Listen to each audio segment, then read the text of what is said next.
Well, hello, everyone, and welcome inside the press box here at Zach Erb Stadium. We got a good one for you tonight on the Inland Sports YouTube channel, high school football in the Inland Empire. I'm Colin Holt, that's Tim Hatch. We got Corona and Norte Vista going head-to-head. Two teams that are pretty even skill-wise, but run very different offenses, so we're in for a treat tonight. Tim? Norte Vista with Ken Batdorf at the helm. For years have always been known about controlling the point of attack with sheer size and numbers, and they keep jamming it down your throat until you stop them. Expect to see Corona with at least 8 in the box tonight. And then Coach Geringer, formerly of Sanji, we achieved a lot of success, has still got a young squad at Corona and trying to build that up and get around that corner so they can compete with the Norcos, Centennials of the world. And you are listening to Inland Empire High School football right here on the Inland Sports YouTube channel. None of it would be possible without our wonderful sponsors. The next time you need your oil changed, go ahead and check out Spoiled Quick Quality Oil Change on Alessandro Boulevard in Riverside, just off the 215 freeway. Spoil yourself and your car at Spoiled, and give them a follow on Instagram. Well, since 1976, Ken Sporting Goods has been the #1 sporting goods store in the Inland Empire. They can also do uniforms for your entire team or for your business, and of course, they do Letterman's jackets. Check out Ken Sporting Goods in Norco and visit them online at kensportinggoods.com. Catalano Motors. If you're in the market looking to purchase a car, truck, or SUV, make Catalano Motors in Corona your first stop. They have weekly specials, so you're going to save thousands of dollars. Mention the Inland Sports Show, get an extra $500 off, and that's Catalano Motors in Corona, off Temescal Canyon Road, and online at catalanocars.com. Athletes of all ages, all levels, all sports are going to Boost Performance Training in Corona with Coach Ray Bass. Check out their strength and speed classes and become the explosive, dynamic athlete you always dreamed of. Follow Boost on Twitter and Instagram. Visit them online at boosttrainingsystems.com. We're set for kickoff here. Norte Vista High School is Zach Erb Stadium. We got the Braves kicking off to the Panthers from Corona High School. For the Panthers, they're in the all-white uniforms, the gold helmets. That is their road look. For Norte Vista, the all red with the black helmets. It's classic Norte Vista. They've been doing it for a while, and they've had success in those uniforms. Corona will return left to right for you.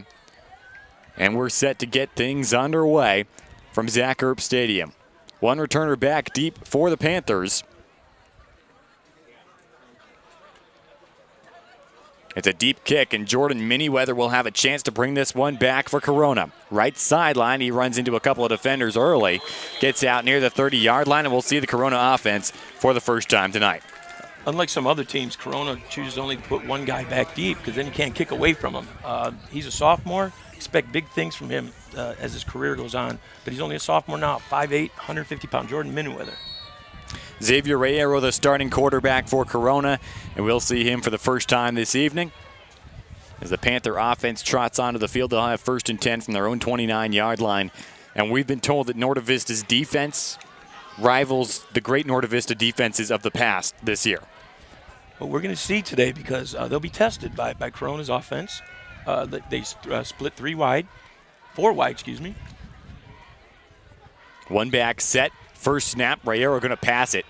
Quick throw over the middle, a juggling attempt, and it is unable to be hauled in by the intended target for Corona. And it was Myron Hazim, who's also a running back for Norte Vista, in the vicinity for the Braves to break that one up. What Corona tried to do, they had Norco in a cover 2 in a zone, and they tried to run the seam with number, hard to see his number, I think it's 20. Reyero shotgun yet again, ball in the near hash. 2nd and 10 now from the 29-yard line. Got 2 receivers to each side. Corona loves to pass the ball this year. Yeah. Ron Geringer loves to air it out, and they'll pass again. Reyero got a man open near the first down marker. He's hit hard after the catch, and it's going to be close to a first down on the completion by Reyero. So, again, like you said, Colin, contrasting styles. Corona's coming out throwing, just finding a seam in the defense, then hunkering down. And quarterback, Reyero goes through his reads, his progressions, and finds a wide open guy for a first down. The Panthers with 462 passing yards this season compared to Norte Vista's 47. And on the contrast, Norte Vista averages 273 from the ground. 3rd and less than a yard. They give up the middle. A carry for first down distance will move the chains for Corona here on their first drive. You know what would be one of the difficult things, Colin, if you're a running program as Norte Vista, is to get the look from your scout team from a passing team, because since your guys are so used to running the ball all the time, finding that scout team to give you a good look is difficult. So Rayero shotgun yet again, as he will be probably all evening, with a 1st and 10 now from his own 44-yard line as Corona is on the move early on against this highly touted Norte Vista defense. Rayero takes the snap, gives it, trying to bounce outside as the Corona running back, and a real good stop made by Norte Vista in the backfield for a loss. And I believe getting there first was Christian Hirado. It came from the left corner spot, read it perfectly, great penetration. Got the running back before he could get his feet under him to make any moves. And Hirado's a great athlete for Norte Vista. A starter last year in a different spot. They moved him to linebacker to get him in the middle of the action a little bit more, and he's excelled. 2nd and 12, they'll pass. Rayero got a guy in the flats. It's completed outside. Gavin Sheffield, the recipient of that pass, picked up a couple. And our guy, Christian Hirado. Christian Hirado in on the play, as was Sebastian Gonzalez. So Norte Vista's defense, though, giving up a couple completions, they've been flocking to the ball well and have laid some pretty big hits. Kind of a bend, don't break look right now, giving up the underneath stuff in opposition to giving up the big plays right now. Well, while Norte Vista may run the ball a lot on offense, they know how to defend the pass well. Even if they don't face it in practice, they went to a lot of 7-on-7 tournaments, and the reason they were there was not for their offense, but so that their defense could see that. Hit as he throw is Rayero. That is an interception territory, and it is bobbled and dropped by one of the Norte Vista defenders. Could have been a pick, but great pressure by the Norte Vista defensive line. Luis Matias, defensive end, 5'10", 190-pounder, got in there and hit the quarterback right when he was going to throw it. It popped up in the air. Unfortunately for Novi, they weren't able to intercept it. But here we are, 4th down. And Corona will punt it away. Although they do have someone back standing next to the punter, so anything could happen at this point. They will punt it. Nobody back to return for Norte Vista. This thing's going to roll down inside the 10. Real good field position defensively for Corona as they'll have the Braves backed up in their own end. And we'll see Norte Vista's offense for the first time tonight as quarterback Julian Corey goes running out there. But we won't be seeing Chris Malesio today. He dinged up his knee in the Moreno Valley game. So expect to see a lot more of Myron Hazim, number 21, to be the bulk of the carries today. Yeah, the bad news is you got a guy who's been an absolute stud for you at running back, his older brother, Eric Malesio, also a stud for Norte Vista. So the good news, if you're a Novi fan, is you got a whole committee of running backs that have done a great job the past few weeks of stepping up. And hard count on the first play, an excited Corona defense jumps offside, and we'll have 1st and 5 coming. Would you say they have a veritable tribe of Braves at running back? Is that what we're going to use tonight, A Hatch? veritable tribe. All right, let's go with that. I'm just waiting for you to try to figure out what your collective noun is going to be for Panthers. I believe it's Panthers, Colin. Okay. All right, Hatch. 1st and 5 from their own 14-yard line. Bought themselves a little extra breathing room with the hard count. Drawing Corona off sides. They'll motion a man across. Everybody in the box for Norte Vista. And they'll pitch it straight back. First carry of the day up the middle. Near a first down. He's going to be a couple yards short. Corona actually has 10 men in the box with their free safety about 10 yards from the line of scrimmage. Trying to step up and block the gaps, the running gaps. Myron Hazim gets the handoff yet again. And his last carry was good enough for a first down. So on 1st and 10 from the 21-yard line, he picks up a couple. And Norte Vista doing what they do best on offense, picking up those small chunks of yardage and just wearing defenses down here early on. If you were to describe their set, they're within 10 yards of each other from both sides, except for the one receiver split. Really tight gaps on their linemen. They go under center yet again, but now they got 3 receivers split out to the left. They'll motion a man across. That's Eddie Elaine. He gets the pitch, takes it right up the gut, made one move and picked up a couple. And Eddie Elaine, the younger brother of, and this name's going to be real familiar if you know Norte Vista football, Freddie Holly. who's a running back at the University of Hawaii right now, getting some carries. 3rd and short coming for the Braves. 8:29 on the clock. Still no score. This is the Braves' first possession of the game. Corona had 1 possession, 3 and out, and they punted it away. And it's pretty obvious from that possession offensively, Corona, what their plan of attack is, as it's just as obvious what Norte Vista's plan of attack is. Back into their running set. They'll pitch it back now to a new running back who buys a little extra space and gets the first down.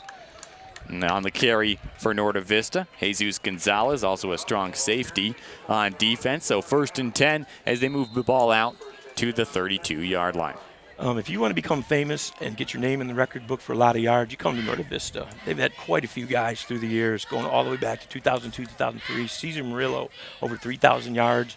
Then we had guys like Andrew Martinez, Thomas Ruiz, Larry Nguyen, but your household names in the Norte Vista fan universe. 3 receivers spread out, and how about Norte Vista passing the ball, and it's complete. Up the left sideline, all sorts of room to run. Completion to Angel Cavito. A first down and more into Corona territory, all the way down to the 36-yard line of the Panthers. So Norte Vista making Corona pay for 10 men in the box. Ran a wheel route to one of their receivers. Great throw, great catch. He tiptoed up the sidelines, just like my brother-in-law used to tiptoe in after he beat curfew. 1st and 10 from the 36-yard line. Everybody back in for Norte Vista once again. No tailback, though. They'll motion a man back there, pitch it to him, and he's got a good seam off tackle on the left side, down inside the 30 on the carry. Joseph Lucky. So without Malesio today, looks like they're going to be spreading it around a little bit. A lot of different guys getting looks, a lot of different guys getting carries out of different looks, too. One guy out of the motion set, and then out of that one, too, with no running back, he came out of in motion to get the handoff. First down pickup of 9, 2nd and 1. Handoff to Gonzalez. First down inside the 25-yard line, and Norte Vista is having their way early on offensively. Their offensive line is just flying off the ball right now, and they're just ramming it down the throats of the interior line of Corona. Corona's got to find something to do to shut the gaps. Under 7 minutes to play in Q1. 1st and 10 from the 23. They pitch it back on the carry. Eddie Elaine. Down inside the 20, and we're in red zone territory now for Norte Vista.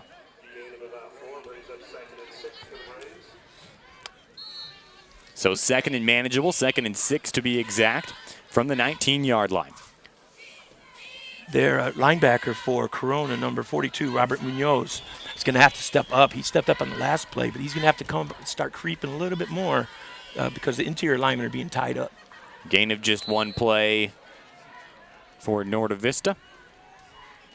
This has been a very impressive drive, just handing the ball and just hammering them right up the gut, and just like you knew it was going to happen. And it's a terrible thing, kind of like when you get married, when you have that wedding dance with your bride for the first time. You know what's going to happen. You just got to be ready for it. From the 18 now.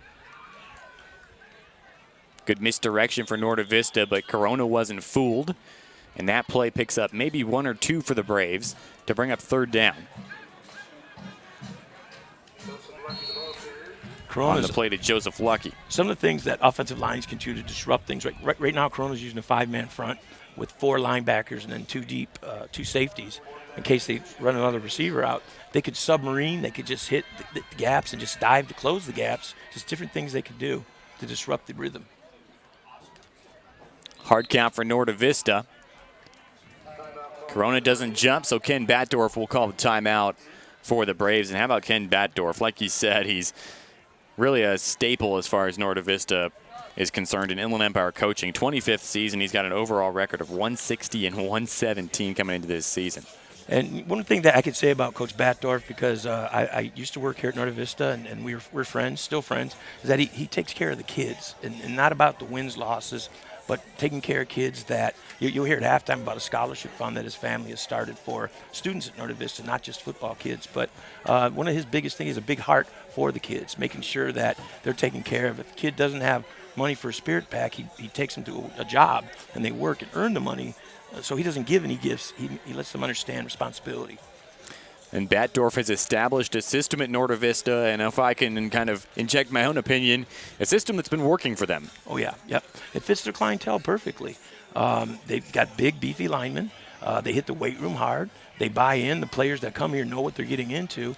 And it's kind of demoralizing from the other side. If you're there working really hard, you're a lineman, and just pounding over and over, it's a lot of work. Well, and these are a lot of kids that come in from 7th and 8th grade never having played football before. And he says it's easier to teach the blocking. It's easier to teach the ground and pound than it is to try to teach a more spread out offense with the kids that have played that are coming into Corona. That's a first down pickup for Norte Vista. Myron Hazim on the carry for the Braves, and this will be first and goal from the 6-yard line for Norte Vista with 5 minutes to play. And the unsung benefit of this type of offense is how quickly time runs off the clock. It's not unsung. I kind of appreciate that. I talked to Coach Batdorf about that yesterday and told him my appreciation. First and goal from the 6. The carry this time is Joseph Lucky, still fighting for extra yards down near the goal line. How about Joseph Lucky keeping the feet moving? I want to give a couple names here of those linemen for Norte Vista. You have number 79, a 6 foot, 340-pound Raul Gutierrez. A returning starter for Norte Vista nonetheless. Yep, a junior, 6'2", 260, Gabriel Garcia on the interior, just blasting out open-up holes. Penalty going against the Braves on this one, though. We'll back them up, and so it'll be first and goal from beyond the 10-yard line. They're going to spot the ball at around the 16. So a 10-yard holding penalty against the Braves. We'll back them up, and it'll be first and goal from the 16. Well, Julian Corey, as a quarterback, though he did throw a pass early on, doesn't pass a whole lot. Ken Batdorf says what he brings to the team is his leadership. Here's Joseph Lucky with space on the outside, made one man miss, got it down back inside the 10-yard line. So Joseph Lucky with a couple of good carries already. And a good block from wide receiver number 10, Albert Gonzalez, pinching down on the cornerback of Corona. Everybody jam-packed inside. Corey under center again for Norte Vista. If I could describe this to the listeners, there's a 20-yard box that both teams are all completely in. There's nobody outside of that box. Second and goal from the 7. This give is outside. They try to go away with it. Myron Hazim to the pylon. Touchdown, Braves. And a 6-0 lead on the first drive of the game that took up a whole lot of time. 4:02 on the clock in the first quarter. And Norte Vista on top 6-zip. So we had 9 runs and 1 pass during that possession, but the pass was a great call. Caught Corona napping a little bit. Obviously, Corona has been coached to, flood the inside, and Novi took advantage of it. Alberto Aguilera on for the extra point. It's up, and it is good. 7-0 Braves on the first drive of the game. Boy, no Chris Malesio, no problem. Lots of different guys got touches, and they just marched the ball down there. And on a drive where they were backed up in their own territory to start inside their own 10-yard line nonetheless. Yep, and as a coach, Corona's coach, Coach Gehringer's probably going crazy because what started that drive was a penalty. A lack of discipline on the hard count gave them the momentum and got them out of the shadow of the end zone. Well, now after Corona, you got to answer. You got a much quicker paced offense. You can get those points back before the end of the first quarter if you need to. You can bust open a big play with the type of offense that they run. They do like to air it out. Xavier Reyero, we know he's got a good arm. He's completed a few passes already a above 500 completion percentage in this game in drive number 1, and he'll get a crack at it again here. We can take this moment to give a quick shout-out to Thomas Archuleta, who held the camera for us for our promo today. Thomas, great job. You have a career ahead of you in film, I could tell. But also, everyone in every school we've been has been just absolutely awesome. To the whole entire Inland Sports crew, we got Stephen Kono down on the sidelines shooting highlights, which will be on our YouTube channel a little bit later. Chris Malesio did our original promo. It didn't come out well. Thanks, Chris. Anyway. Yeah, shout out to Chris Malesio making good use of his time on the sidelines as he gets ready to make a return for Norte Vista. This one kicked straight out of bounds, so with the penalty, Corona looking at some pretty decent field position here. Yep, and they're doing a good job with their offense, finding those seams. And like you said, Corona kind of deep backs are playing a little bend, don't break, giving up the underneath things, and then closing fast. Just they don't want to give up the big play. Well, if you like Big 8 League, which Corona is in the Big 8 League, we've got one for you that we know you're going to like. Centennial, Corona Santiago, Thursday Night Football on the Inland Sports Channel. You're not going to want to miss it. Centennial, obviously the favorite in the Big 8 League, arguably top 10 nationwide. could be a national champion if they can beat St. John Bosco or Mater Dei when they get to playoffs. I mean, we know they're guaranteed to get in. And the Evil Empire at Centennial is a perennial powerhouse. Santiago in Division III making waves, pun intended, as they are the Sharks. And could do some damage against Matt Logan in Centennial. And I got a chance to talk to Coach Logan about the Big 8 League. And he said they're going to be ready to play him. And Santiago is a tough matchup. We'll have it here on the Inland Sports Channel. Big 8 League playing some league games on Thursday night. So we'll re-kick on the penalty for Norte Vista here. And we do have the shadow of Centennial in this game in the coaching ranks. Both Coach Geringer and Coach Batdorf worked at Centennial as assistants, I believe. So Aguilera will kick this one away for the Braves. Manyweather back deep to return yet again for Corona, and he's going to have a good chance here. Catches it in the air. From his own 15-yard line, got a seam up the right sideline, and he is caught dead to right to the 30. Maybe the 29-yard line. That's where the Panthers offense will go back to work. One thing I'll tell you about Norte Vista's defense, they do lay some leather on you. That was number 11, Gabriel Kosmer, on the kickoff team, and he closed quickly, and he let the Manyweather know he was there, laid the leather to him. 3:56 on the clock in the first quarter. Boy, Norte Vista just sucked the life out of the clock in the first. And it's got to suck the life and energy out of the defense, just, again, play after play after play, and then they hold their discipline, and they miss direction, and doing a great job right now with the play calling. The Braves are. So Rayero and the Panthers offense looking to answer, down 7-0 now. Rayero in the shotgun, got two receivers to his right, two receivers to his left as well. One back set, ball in the near hash. They go left to right offensively. They'll play action pass, got an open man, went right through his hands. Looking to get it to his guy, Dylan Bartlett. It was a good route. It was just a quick slant. He looked him off, did a great job with it, just threw it out just a little bit too far in front. Could have been picked off. He's very lucky it was not picked off. Couple of pretty risky passes already that Norte Vista, who's flying to the ball right now, may capitalize on if Rayero doesn't just clean those things up just a little bit. And a good pass just right through the hands of his intended receiver.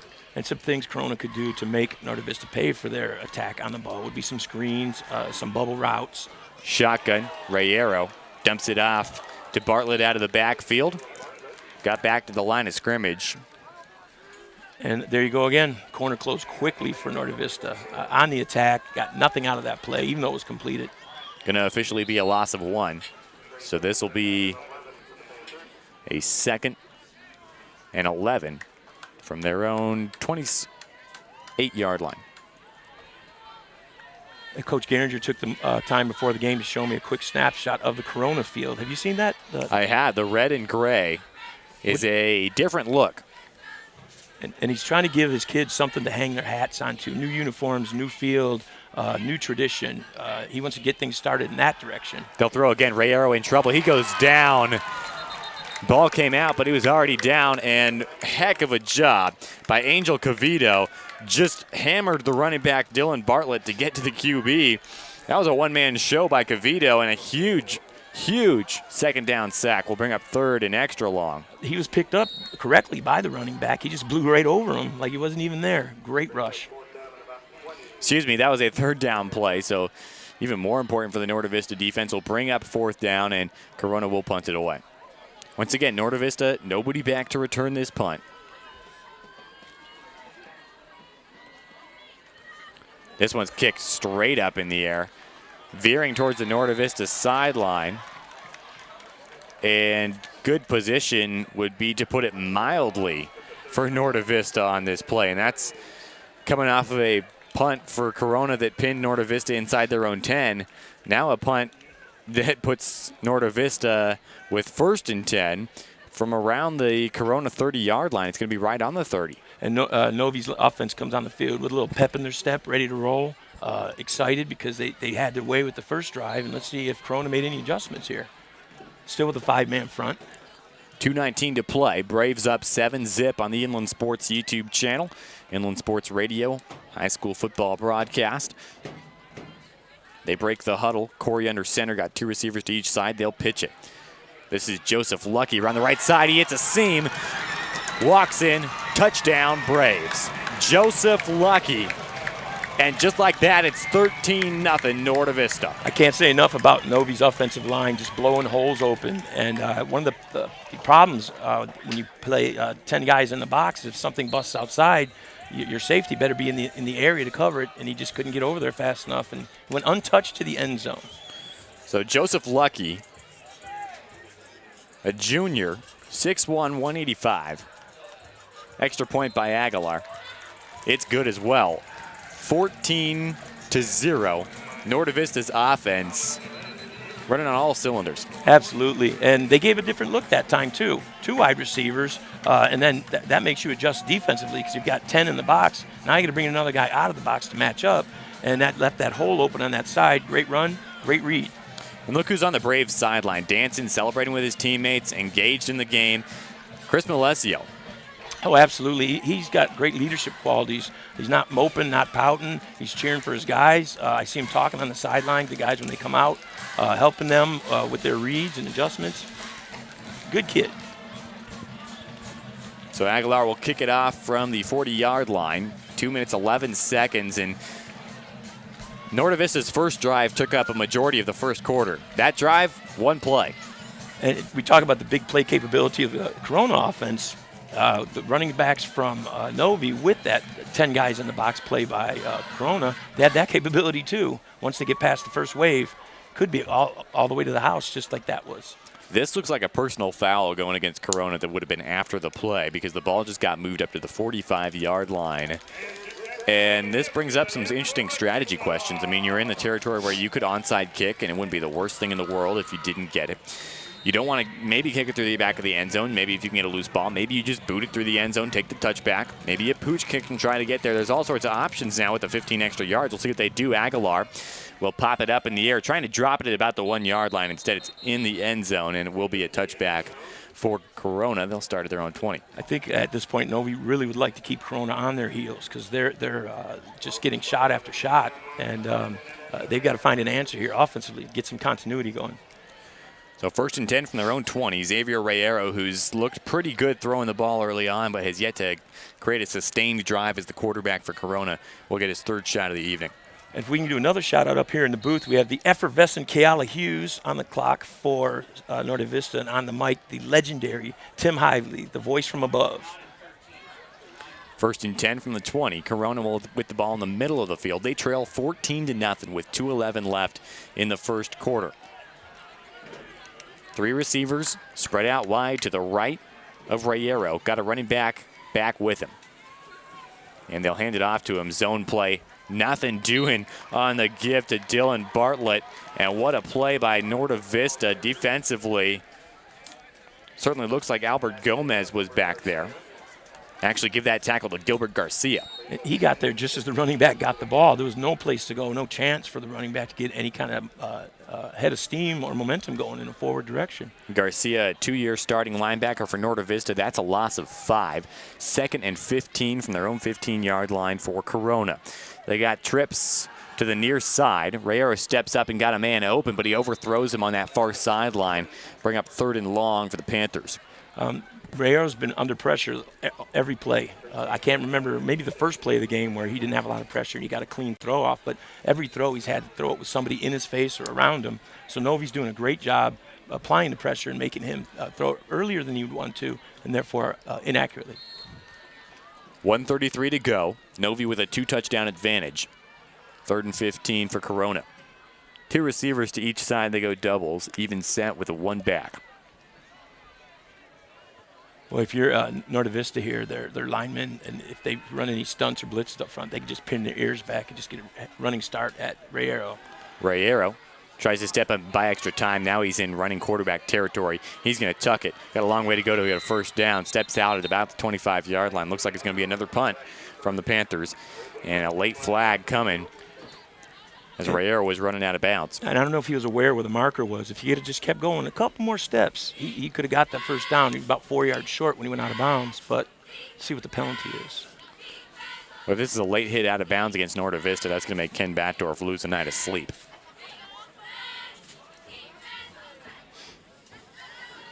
They're spotting the ball at around the 26-yard line right now. The referees decide to talk this one over, and here's the official signal. It is going to be some sort of a personal foul, but it's going to go against Corona, backing them up on 4th down. So let's flip it the other way. Coach Gehringer's probably over on the other side losing his mind because they're having trouble sustaining drives, and then when they get even close to a first down, they pick up a huge penalty. The offense still on the field for Corona. The down marker a little hard to read, and it looks like it says 3rd down, which, if my calculations are correct, it should be 4th. They just changed it to 4th. And that'll bring the punt team on for Corona, and this will be their 3rd punt of the evening. First punt was great.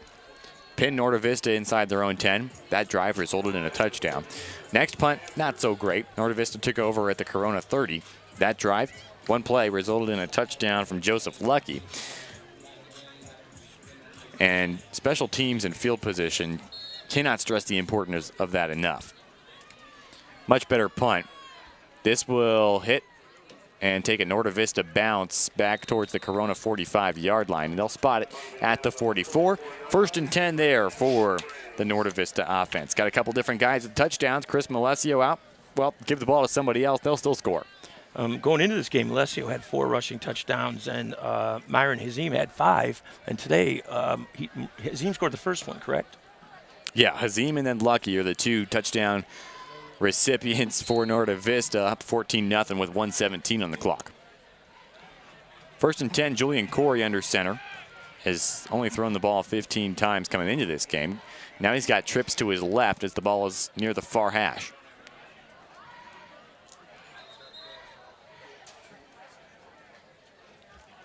Looks like there's some confusion in that set. They had nobody lined up behind Corey, so I don't know if somebody wasn't on the field, and they had to burn one. But Kenny B not happy about that one. Yeah, they only had 10 men on the field. That's what was up.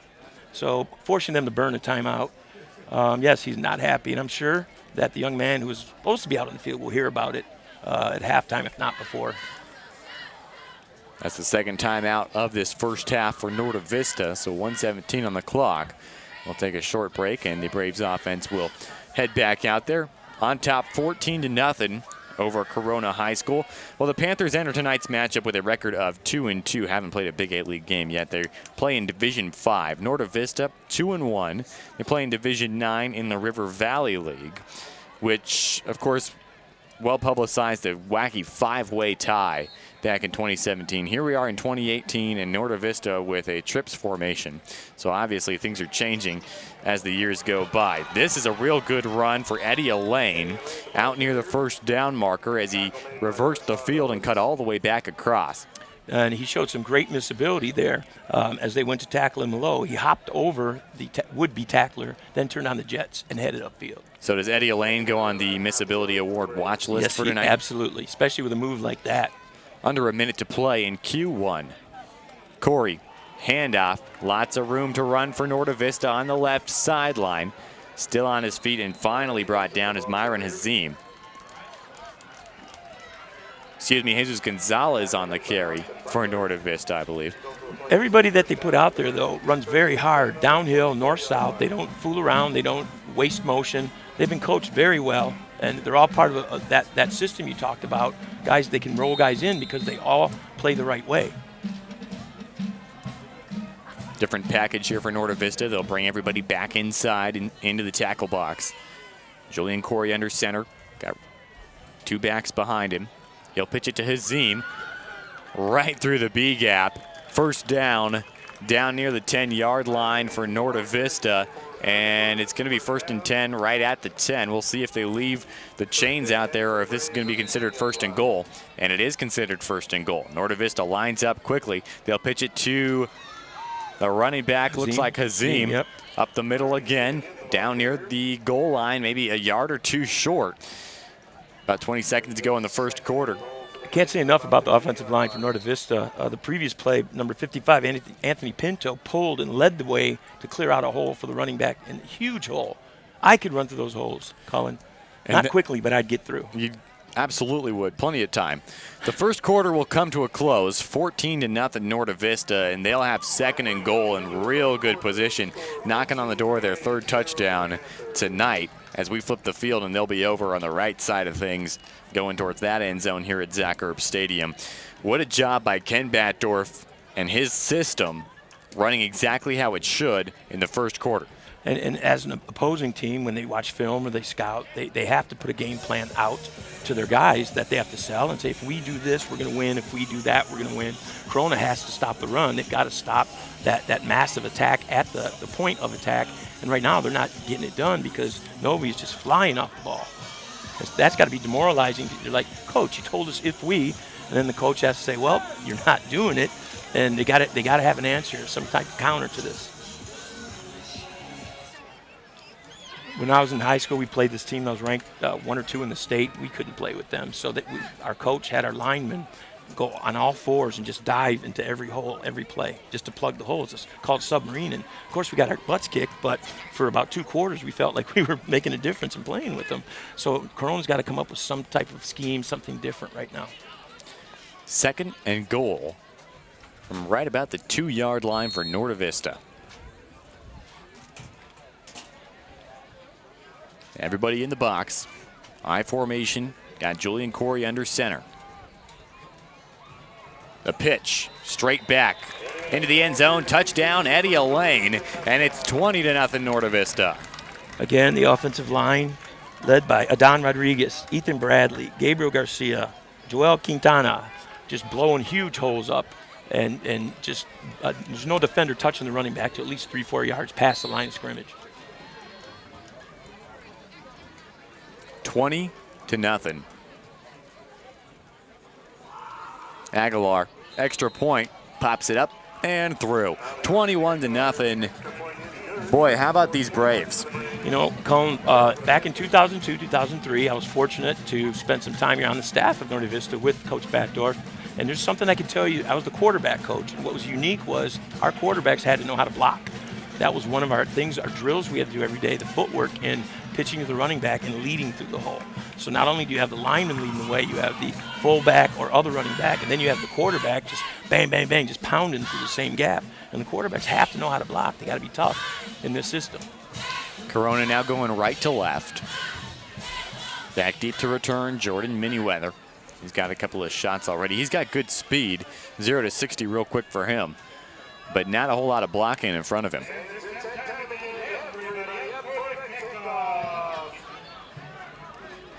One of the traditions here at Norte Vista, all the fans stand for the kickoff. It's called out by the great Tim Hively on the PA we just heard. But I'm not going to stand, Cullen, because my legs hurt a little bit today. Kicking out from the 40, it's Aguilar. This is a little pooch kick. They're not even going to give it to the returner. Brought back to around the 35-yard line of Corona. And that is where Reyes will go back to work. So now, if you're the quarterback in this system and you're getting beat up like this, you got to get something going so he can get rid of the ball quicker. Can't take as many 5-step drops, maybe some quick outs or a little flare to the guys out of the backfield, just something so he can get a little more confidence going and not get those happy feet. Rayero and the Corona offense will jog back out there. Rayero on the season, 402 passing yards for him. 49 attempts, 28 completions coming into this game. He's completed a couple already in this one. First and 10 from his own 34. He's got some weapons. He's got some good-looking receivers out there, and they're running good routes. Just haven't been able to connect because of the pressure that Norte Vista is applying defense. Rayero, quick pass to the far sideline. First down territory, and that's exactly what Corona needs to do. Get the ball out of Rayero's hand quickly. 3-step drop, quick out to the receiver, and there you go. And they don't have time to pressure him. First and 10 on the completion by Rayero. Move the ball out to the 45-yard line, still in Corona territory. And something else Rayero needs to think about, too, is tucking it up and running a little bit as he steps up to the pocket. If pocket collapses, just make Norte Vista aware of his ability to run. Doubles formation for Corona, one back set.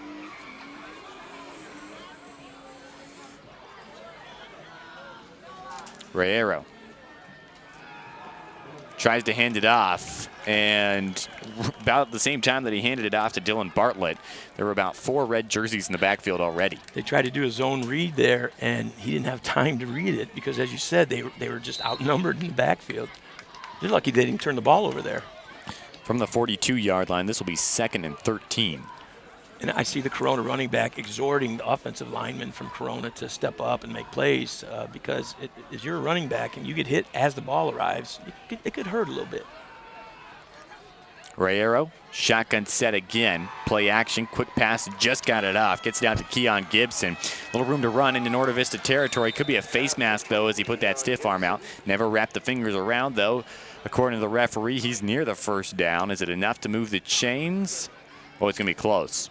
A good-looking move there. He caught it on the run. Great throw. Hit him in stride, and then he created a little extra room after the catch. And there is going to be some laundry on the field, and there's going to be a face mask, looks like, going against Keon Gibson, who's got 9 receptions for 2 touchdowns already this season. Boy, that's a good play that's coming right back for Corona. Puts them at their own 36-yard line, and the first down is at the Norte Vista 45. Untimely penalties for Corona tonight. So a spot foul moves him back to the 36, and it will be 19 yards to the first down. So 2nd and 19. Trips to the far side. Ball's on the near hash. Again, they go play action. Rayero trying to escape, and he's unable to. 3 Norte Vista defenders in the vicinity, including Angel Cavito, who already has a sack, as well as Luis Matias, and boy, just about everybody was in the backfield. And by the time he gave the play action fake, they were there trying to grab the ball from him. I just can't get over how quickly and how deep the Norte Vista defenders are getting into the backfield at Corona. Oscar Godoy was back there involved as well, so another play for loss for Corona, now from their own 28-yard line. 27 yards to the first down. 3rd and 27. What kind of play you're running here if you're Ron Gehringer? Well, you can't really just go for it all here. You risk a sack with a deep drop. So I think he got to hit something quick, bubble screen, something to just get rid of the ball quickly and let his receivers run. Rayero steps up, dumps it off to the nearest man. It's the back out of the backfield. Flag flies as they go far sideline with it. Pickup of maybe 5 or 6.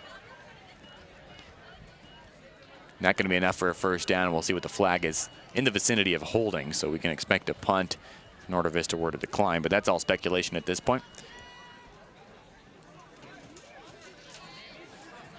It does appear to be a penalty going against the Braves.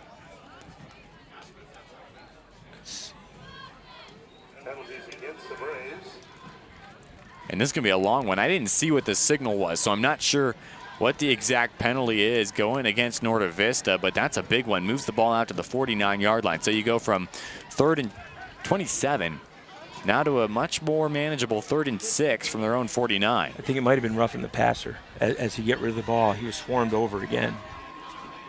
Shotgun. Rayero got trips to his right. Ball in the middle of the field.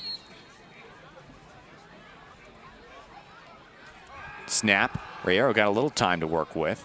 Fires over the middle, got a man open, and it's incomplete. Just barely under through. An open Zach Klepak.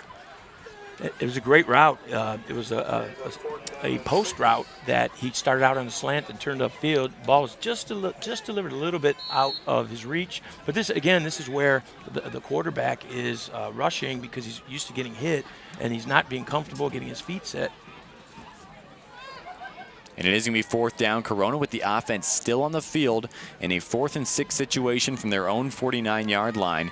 Ron Gehringer would love to see his team get something going apparently here. And now Corona will call a timeout. 9:25 on the clock. The Braves up 21-0. We'll have 4th and 6. See if the punt team comes on after this timeout.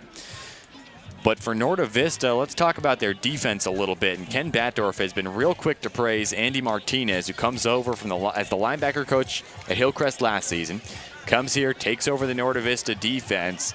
And Ken Batdorf, in an interview ahead of the Moreno Valley game, very quick to praise the work that Martinez has done in putting this defense together. And like you said, they've been in the backfield on almost every play. And if you're the quarterback, Rayero for Corona, there's no way that he can't hear those footsteps. And even if he can't see the rush coming, he's got to feel it coming to hit him from behind. He's been hit a couple times. And as a quarterback, that's the worst feeling ever, because as you step forward to make the throw, all of a sudden the wind just goes out of you and you just get blasted and you get leveled. And also, I like to point out Norte Vista's hitting really hard. So when they're getting a chance to make those tackles or the delivery on a receiver, they're closing fast and hitting them very hard. 2nd and 6 from their own 49-yard line. Shotgun set, bunch formation to the far side of the field. Rayero drops back. He'll pass it on 4th down. He's in trouble. Grabbed by the leg and brought down. Getting there first for Norte Vista, Chucky Guzman. Want to know why he's called Chucky? Why? Plays just like Chucky. Got red hair, not afraid of anything, and just a wee bit intimidating to opposing offensive linemen. He's a little bit bigger than that, Chucky, though. Just a little bit. A little bit. On that play, there was 4 blockers in the pocket, forming a pocket for the quarterback, but the Norte Vista defenders just refused to be denied and just collapsed it. 1st and 10, now from the Corona 44-yard line. 3 receivers to the far side for Norte Vista. They'll motion one in, and this will be what I believe is a false start against the Braves. The Corona's back to 8 in the box. They have a safety, a corner on the receiver out. If there is ever another receiver, they send the other corner on this side, the short side of the field. But it doesn't matter at this point. Norte Vista's just pounding them. This is Ron Gehringer's 2nd year at Corona. Screen pass for Norte Vista. They go far side with it, trying to turn the corner and get up the sideline.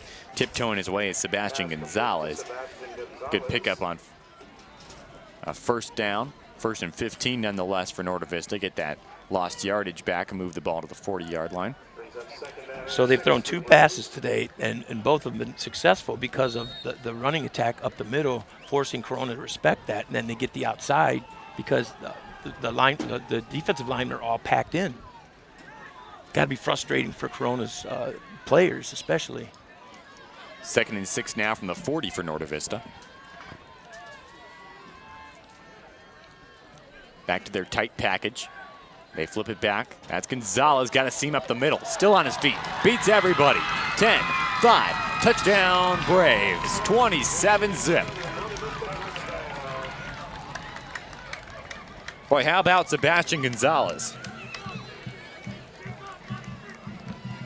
You know, the lineman, again, just in the old days used to call that play house because the whole house was going in front of the running back. And there was nobody split, nobody wide, and they just led through the hole. Again, those sheer numbers overwhelmed the point of attack for Corona. Opened up a seam, and he took off. Aguilera's extra point. Money yet again. 28-0 Braves. 8:56 to go in the 1st half. Another impressive drive, another impressive possession for Norte Vista. Just can't say enough about the linemen, the way they're just blowing the Corona defenders off the ball right now. Norte Vista doesn't have the deepest sideline on their varsity roster. And yet, year after year, they produce teams with two-way players that compete at high levels for CIF championships. They're up 28-0 on a Division V school right now. And again, it goes to credit to Coach Batdorf and his staff because the players buy into them and buy into their system. And you know, there's a lot of guys who've gone on to great success after high school, like Raheem Lambert to the Naval Academy, Victor Gonzalez to Nevada Reno, David Plentyhawk to UCLA, Freddie Holly, Hawaii, Stanton Manu Maliuna, Cal Poly SLO. But those are all guys who come through the system and have moved on, and they just buy in. Aguilera kicks this one away from his own 40. Real deep. Mini weather, chance to return, trying to go left to right, and he's stopped by Christian Hirado, cuts him down at the 25-yard line. Christian Hirado might be our Swiss Army knife guy tonight because he's on kickoffs, he's on defense, he's offense, he's all over the place, making tackles, and he's getting involved in plays, and pretty impressive young man.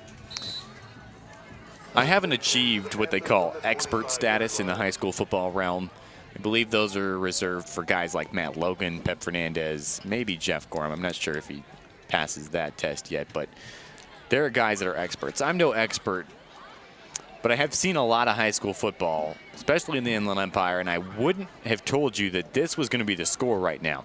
Norte Vista has been impressive to say the least. Here's the good news for Corona. There's a whole lot of time left in this game to make up 4 touchdowns. And here's a whole lot of room to run. First down territory on the handoff.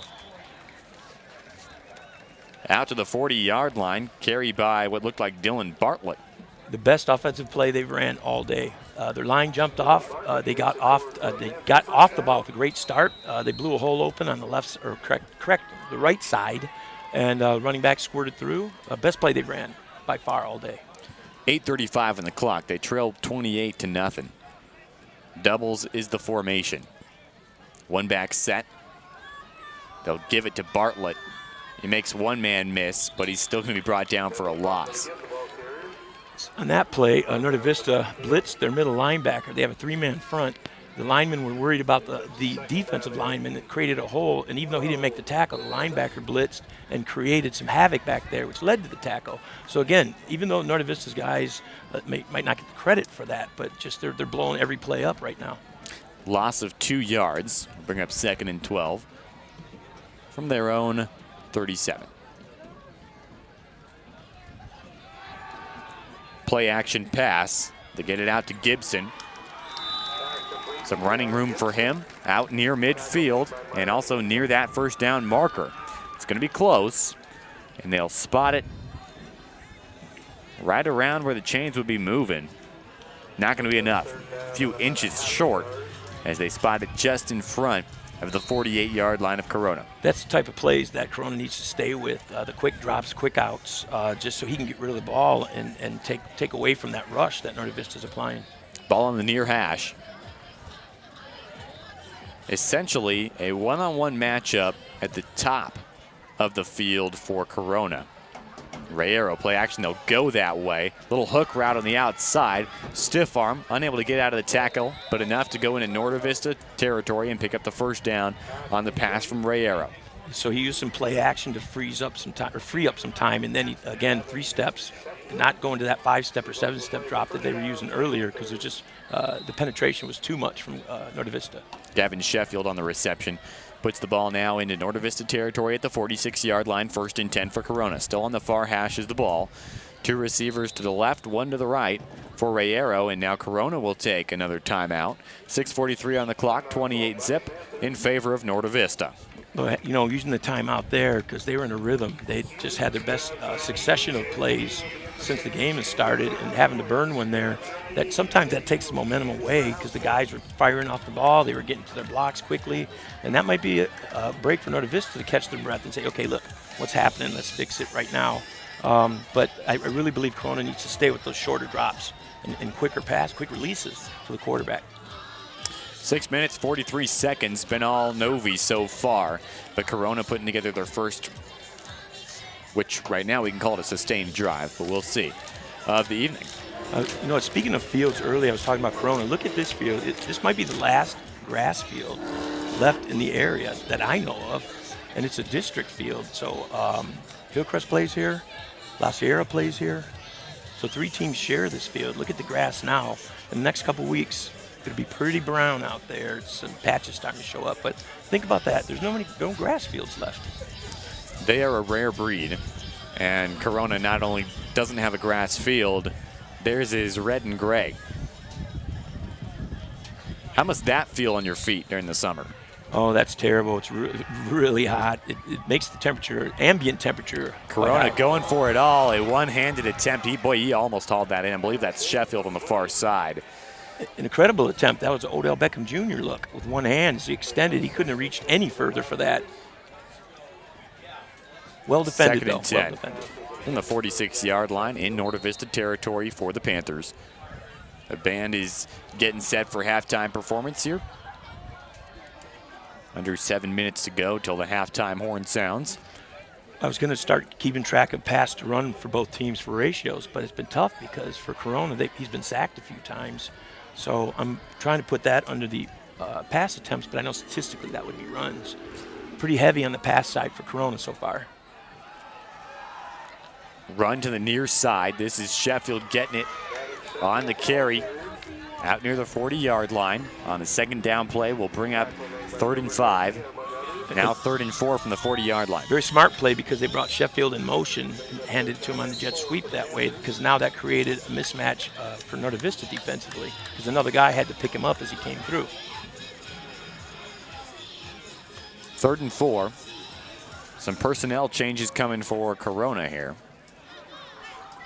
Rayero will now have trips to his right as the ball is on the near hash in a 3rd and 4 play from the 40-yard line, trailing 28-zip, under 6 minutes to play. Rayero shotgun, one back set. Standing to his left. Rayero, first down pass, it's caught near the 30, and a good play for Corona. Those quick outs are working for him here. The little screen play there, they sent the outside receiver on a slant to get in the way of the Norte Vista defender, and he threw right over his head to the receiver who had planted into the seam. Good route, good play. Jordan Miniweather on the catch. Rayero looks to the sideline for the play. And they'll stack the receivers on that far side now. See that a lot more now in high school football than you used to. Rayero, they're going to throw a screen. Far sideline. Pickup of maybe 5. Trying to get it out to Merriweather. So they're taking advantage of the speed that the Norte Vista defenders close on the receivers, and they set a screen on the cornerback as he came up to make a play. Another well-designed play. Executed very well. Good drive so far for Corona. So Rayero gets the signals from the sidelines, relays them to his guys. Doubles formation, far hash. Rayero, shotgun. Gives it to Bartlett. He cuts it outside. First down, sideline, steps out. And into the red zone go the Panthers. Good execution. The right side of Corona's line opened up a huge hole there. Maybe all those exhortations and gesticulations that the running backs were making at their linemen fired them up and got them ready to go. Very important drive for Corona, though, going into the half. 1st and 10 now, with the ball spotted inside the Norte Vista 15. Coming into this game, Dylan Bartlett, who's a senior, had 32 carries for 72 yards. And a good start for him here, especially in this drive in the second quarter, as Corona's offense has kind of found their rhythm. Already down 21-0 though. Fake it to Bartlett, throw it, left side, got a man, overthrown though. Looking for Keon Gibson on the near side. Well covered by number 7, Sebastian Gonzalez for Norte Vista. Had the receiver walled out, there was no place for him to go, but outside, quarterback had a very small window to put that into. But on the offensive line for Corona, Thomas Tuff, 6'4", 260-pound senior. What a great name for a lineman. Thomas Tuff is showing his toughness right now. Sebastian Gonzalez, another one of those guys for Norte Vista that plays both ways. Did not play in 2017. Rayero, shotgun snap, trying to turn away from pressure. There's just more Norte Vista defenders there, including but not limited to Angel Cavito, and another sack. In on the tackle as well will be Albert Gomez, who is also a boxer at Norte Vista. So a 3rd and real long for Corona coming here. He got swarmed. He never had a chance to even turn upfield to look for his receivers. The stunts and the movement they have up front on the Norte Vista line are really bothering the Corona linemen. Trips now to the left of Rayero. Got 3rd and a country mile. How long is a country mile, Colin? Right now, it's about 19 yards, I would say. Somebody moved early for Corona. That first down marker sitting around the 4-yard line right now. And this is going to go against Norte Vista. So Corona now with the ball spotted at the 19-yard line. So 3rd and 15. Not quite long enough for a country mile. Country half mile. Let's go with that. Trips to the left of Rayero. Novi showing blitz, and we'll have a check from Norte Vista. They'll audible out of whatever they were going to do. And Rayero maybe going to try and get the ball out of his hands a little quicker. Here they Drop come. Back. Oh, Got a guy. This is a fade route, end zone, and it's hauled in. Keon Gibson, touchdown, Panthers, and they're on the board. 28-6 Norte Vista.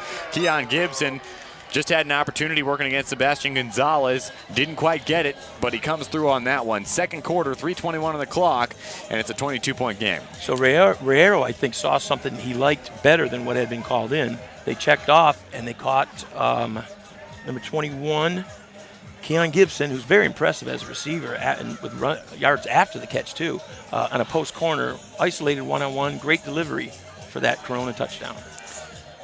Extra point for Corona.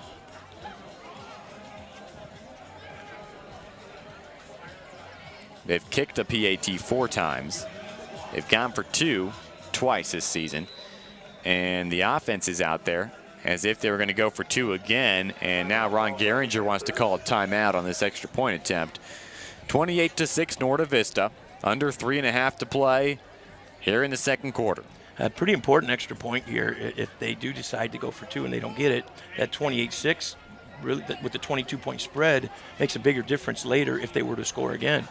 But well-designed play. Like that drive was more the Ron Gehringer style of offense, execution, much crisper, more efficient, quicker routes, quicker deliveries for the quarterback. So he was not getting overwhelmed as much. And so in the timeout, we'll see if the offense comes back onto the field for Norte Vista. We mentioned Sebastian Gonzalez, who was actually the DB that made a good play the first time they tried to get it to Gibson, then got beat by Gibson on that last one. And Ken Batdorf told us that if Gonzalez had played in 2017, this team, who played in a lot of close games, would have won 6 more games on the schedule. Wow. That's how instrumental a player that Ken Batdorf thinks he is, and he plays on both sides of the ball. Also stepping up in the absence of Chris Malesio. They'll go for 2 on this one. Jet sweep. They hand it off. It's Gibson trying to gain the corner. He's not going to get it.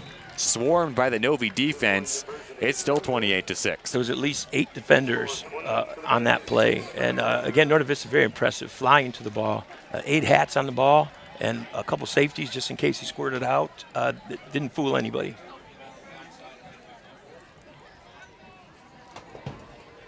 Three minutes. 21 seconds. Norte Vista, whose offense doesn't usually work that quickly, although we did see a 1-play drive on the touchdown by Lucky. They still got a little time to try and add to their lead before halftime. I was going to say in another minute we might see the Norte Vista 2-minute offense. The no huddle. And again, it'll blow the defenders off the ball. That's the whole goal. It's not like they're going to come out and throw like a pro-style passing offense. They'll just huddle up and just house. So Pedro Padilla kicked this one away for Corona.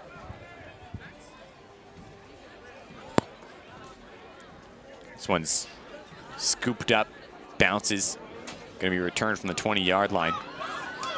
Far sideline out near the 40, and that's where we'll see the Brave offense once again.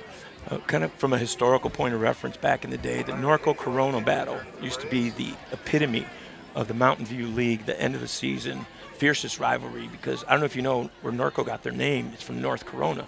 So they annexed out of Corona. So there's always been this bitter rivalry between Norco and Corona. But now with the advent of Centennial, Roosevelt, Santiago, it's kind of taken some of the luster off. And it'd be great to see Corona rise up under Ron Gehringer and kind of restore some of the luster to the old battles. 1st and 10 from their own 37-yard line. Heavy package for Norte Vista. They'll pitch it back to a lane. Got through the first line of defense near the 40.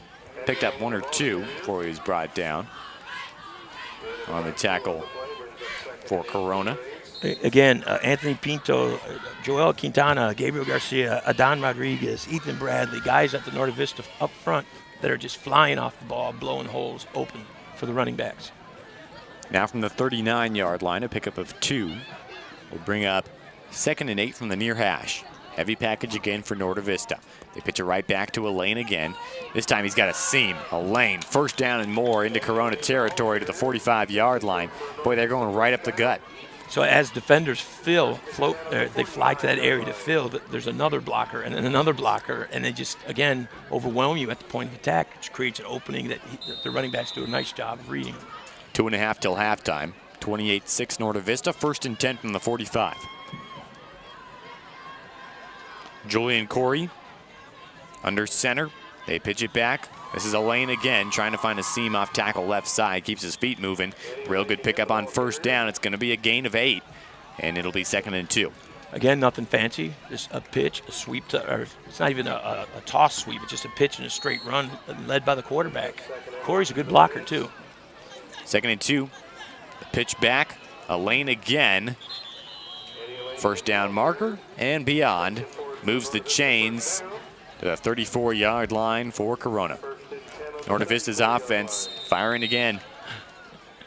So we're seeing that 2-minute offense now as we get under 2. You think maybe we'll see a couple receivers split? I don't think so. Not at Norte Vista's 2-minute offense. Although we have seen Norte Vista spread it out a little bit more than usual in this game. It's not typically a part of Batdorf's game plan in this kind of time frame, near in halftime, and they're going to pass. The lefty, Corey, wide open, walk-in touchdown. Norte Vista, Myron Hazim waiting all alone behind the defense, and they found him. A 35-yard touchdown. It is 34-6 in favor of the Braves. You got to tip your hat to the offensive coordinator or Ken Batdorf, whoever called that play, because they had the tight package in. Corona threw 10 people up in the box, nobody back in the safety spot, and just a great read and a great delivery. 3 for 3 for Corey today. Hazim has over 226 yards rushing. That is a receiving touchdown for him. Extra point is good by Aguilera. It is 35-6 Norte Vista with a minute and a half to play in this first half. Well, this first half has been textbook for Norte Vista. Just everything's falling into place. They're executing. They're crisp. They're taking advantage of the things that the Corona defense are giving them. That was a great play there. Never saw it coming. Hats off there, Coach Batdorf. If you want to know what Norte Vista football is all about, this is the game film that you're going to show the incoming freshmen. This is what Norte Vista football is supposed to be. And here's the shocking thing, Tim. Chris Malesio is not in the game. Great point. So their guy, the guy, so to speak, that people would gear up to stop. This has got to open some eyes in the league here that they have so many weapons that are getting their chances now because Malesio's out. 35-6, the lead for Novi. Aguilera to kick it away. Shorter kick. Going to go to the second to last line of Corona. Returnable. Still on his feet to the 35. And on the catch and run for Corona. I like their strategy, just not kicking it super deep and putting a pie pooch kick in there allows their quicker quick kick coverage guys to make up the ground, and there's no room for them to run for a return. 1st and 10 from the 36. Corona's offense scored on their last drive. A touchdown pass to Keon Gibson, his 3rd of the season. By far the best sustained drive Corona's put together tonight. So let's see if there's an adjustment on the Norte Vista side with 1:23 to go. 1st and 10 for Corona. We'll have an interview with Ken Batdorf coming up at halftime. Go over the scores from last week, some potential matchups that are going to be intriguing for tomorrow. Plenty more halftime fun coming for you on the Inland Sports YouTube channel. I'm Colin Holt, that's Tim Hatch. Once again, Rayero play action, not a whole lot of time, and he's going to be brought down. Another sack for the Norte Vista defense. Swarmed over again. He has just no room to breathe. He can't get his feet set. He can't step up to the pocket. There is no pocket right now. Flag on the ground, though. And this is going to go against the Braves. Now this might be the thing that gets Coach Batdorf a little upset because they've stepped up and they're making plays, and now they give up a lack of discipline play. Personal foul probably because it was a pretty big step mark off. But Angel Quevedo, Albert Gomez, and Luis Matias have been amazing as a 3-man front for Norte Vista today. 2nd and 2. Ball spotted at about the 43-yard line of Corona. 2 receivers to Rayero's right, 1 to his left, and they've got a wing back in the formation this time. Rayero, quick pass. This is Keon Gibson. Tries to make a move along the sideline. He's got a 1st down. This could be roughing the passer again as there's a flag down behind Rayero in the backfield. And again, Corona's found their best success with the quick drop, quick out, and they're going back to it. Because Norte Vista's defense closes on the ball like rich ladies at a white sale. There you go. There you go. It is going to be rough in the passer. Ooh. And that's going to sting for Norte Vista because you got an under 2-minute drive by Corona. They're trying to put something together, cut the deficit down as much as possible before halftime. And this is going to move the ball all the way out to the 33-yard line of Norte Vista with 1:03 on the clock. And it is a 29-point lead for Norte Vista, but Corona, with a touchdown, could take momentum into the locker room, and that's a dangerous thing if you're a Novi fan. Yeah, 40 yards of penalties on this drive so far. Rayero shotgun. 2 receivers to the right. Rayero got a little time, throws it out wide, and it is going to be caught near the 25-yard line. Good pickup on first down, but the clock will run as he goes down and bounds. Remember, Corona's already used a couple timeouts. You know what, Cullen? Something's smelling really good right now. That snack bar down there is sounding great. Whew. Well, Hatch, I assumed that would have been the first thing that you checked out when you got here. It wasn't open when I got here. Okay. 2nd down and 5. Rayero, pass to the sticks, trying to cut it back, falling forward for a first down. Is the receiver out there? That's Sheffield. But now the clocks will stop as the chains move on the first down. He stays in bounds. He didn't even make the attempt to get out of bounds. From the 20.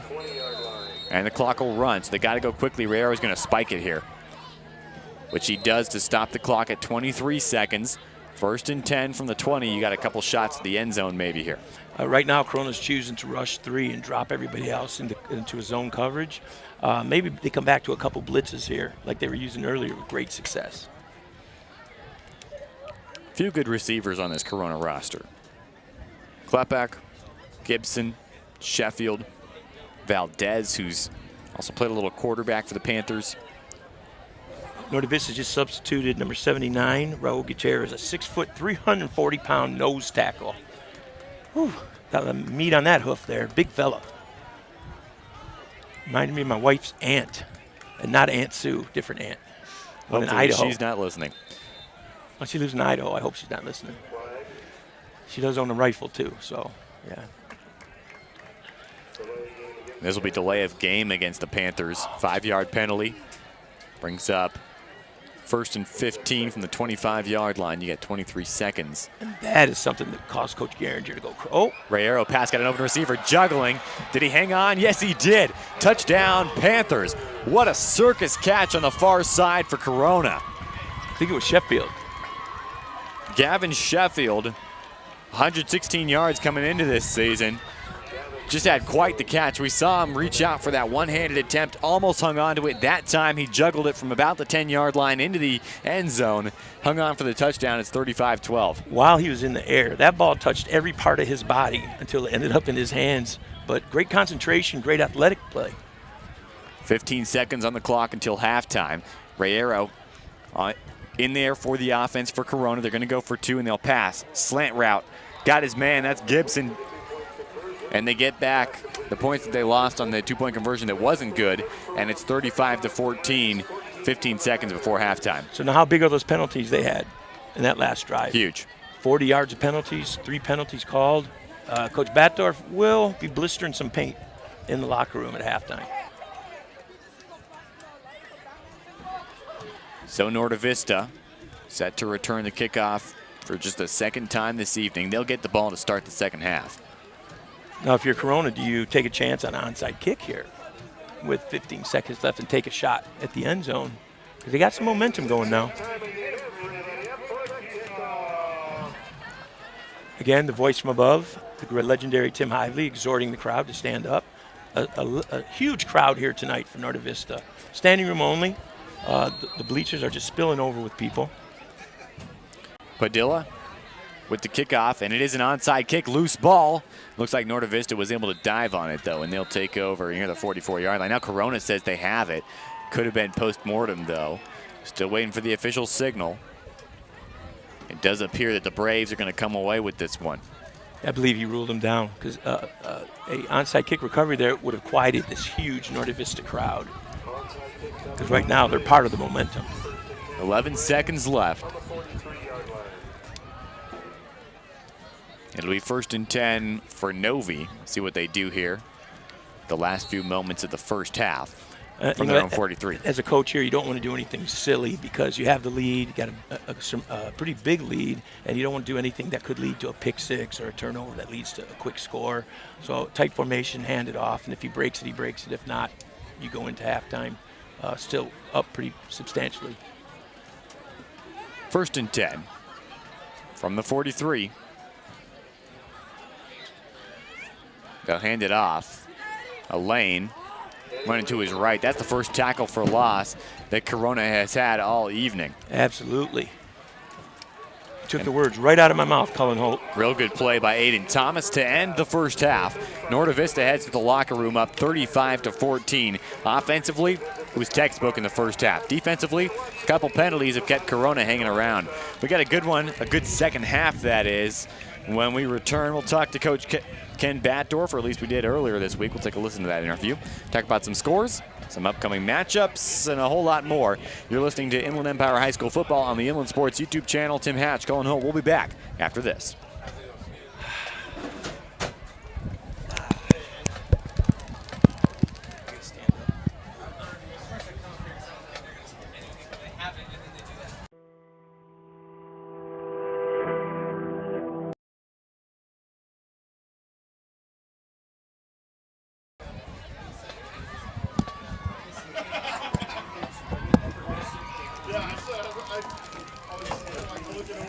Why do they wait till I'm not down there calling it to score?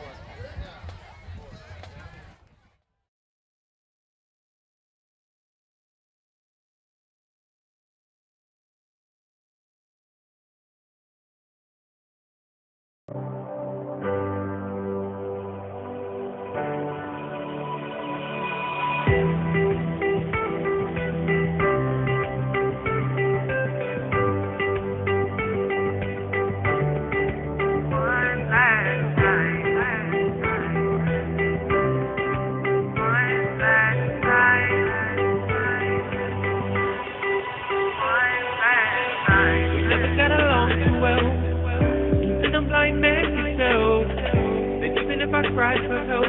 You would never come like you tripped and fell. For so long I tried to cut you off, cause I thought I was better off with you gone.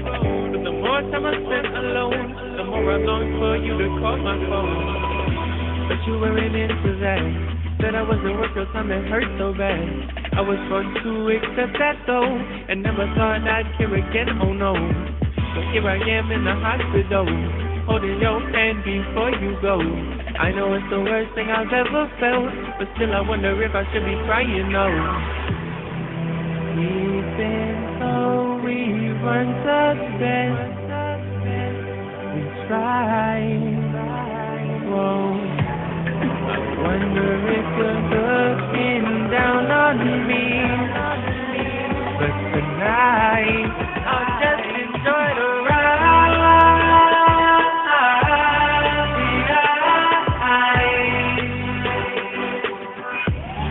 And love myself tonight.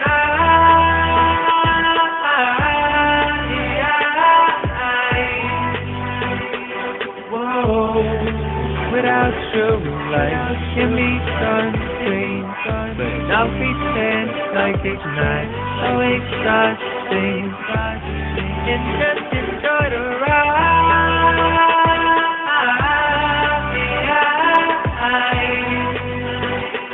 Whoa, one last time. At halftime, Norte Vista on top 35-14 over Corona. Earlier this week, Tim Hatch was able to catch up with Norte Vista head coach Ken Batdorf. We'll take a listen to that interview live on the Inland Sports YouTube channel. This is Tim Hatch with Inland Sports, sitting here with Ken Batdorf, the great Ken Batdorf, who I had the privilege and the honor of serving aside on his staff in the 2003-2004 season. Coach Batdorf, 25 years at Norte Vista, home of the Braves. What keeps you going every year, Coach? Well, part of it's stupidity. You know, I'm a masochist.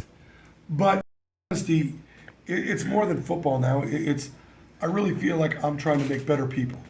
And it's more philosophical than football. And if I can make better people and be a great role model, and we have better citizens, I'm doing a great job.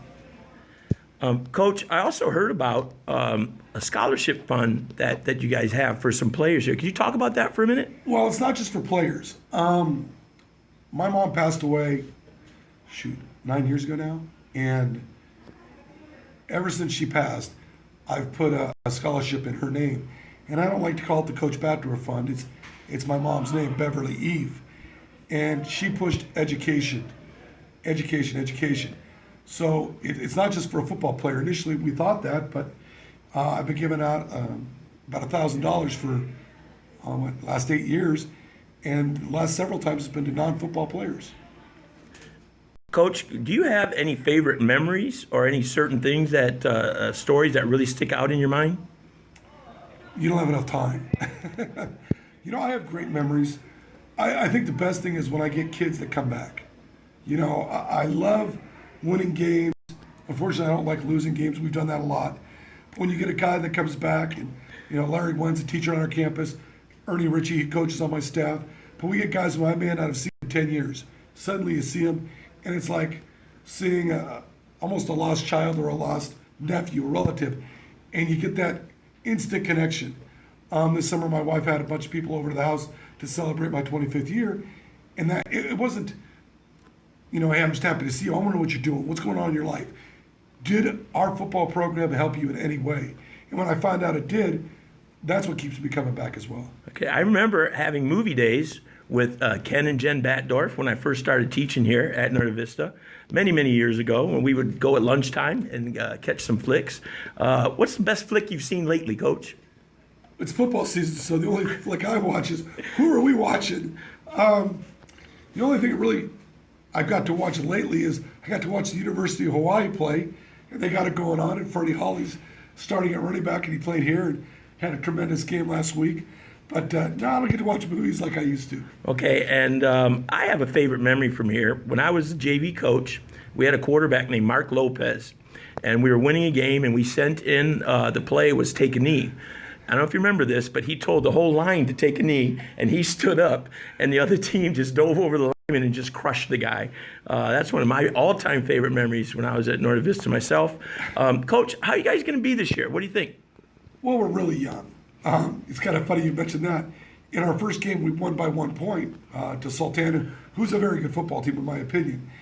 And I realized we hadn't practiced take a knee. We didn't work on that. So I had to call a timeout and try to teach the kids, hey, take a knee. And, Coach, you look exactly the same as the last time I saw you, about 5 years ago. And we're going to have to get out and play some golf because I heard golf is one of your things. I've been known to get to the links and hit the ball a little bit. It's fun. For me, it's really relaxing. I've gotten better about not throwing my clubs and cussing. I'll take my daughter as my caddy, and she's almost 9 now. And if I cuss, it's a quarter. There's days where it's cost me $3 or $4. So I'm getting much better about cussing. I don't use bad language much anymore. And it's really nice to have my daughter out there just to be a kid and be a father. Well, Coach, thank you for your time. It's an honor to see you again, and we'll be seeing you tomorrow up at the field, or actually today because we'll be airing this at halftime. And best of luck, and thank you for your time. I appreciate it, and hopefully we represent our community well.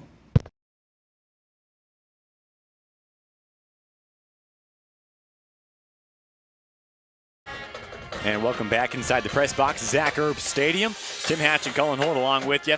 At halftime, 35-14 is the lead for Norte Vista. And you said it, Tim, in the break. This thing kind of playing out the way we thought it would. That run versus pass, two opposing styles of offensive philosophies going head-to-head. But the big difference is that execution-wise, Norte Vista's defense has disrupted that passing offense early of Corona. But Corona seems to have gotten in a rhythm lately. Quicker outs, quicker drops, not letting Norte Vista's defensive line get that penetration. Got some real good matchups for you in week 4 of IE High School football. Cajon at Oak Hills. Palm Springs versus Redlands.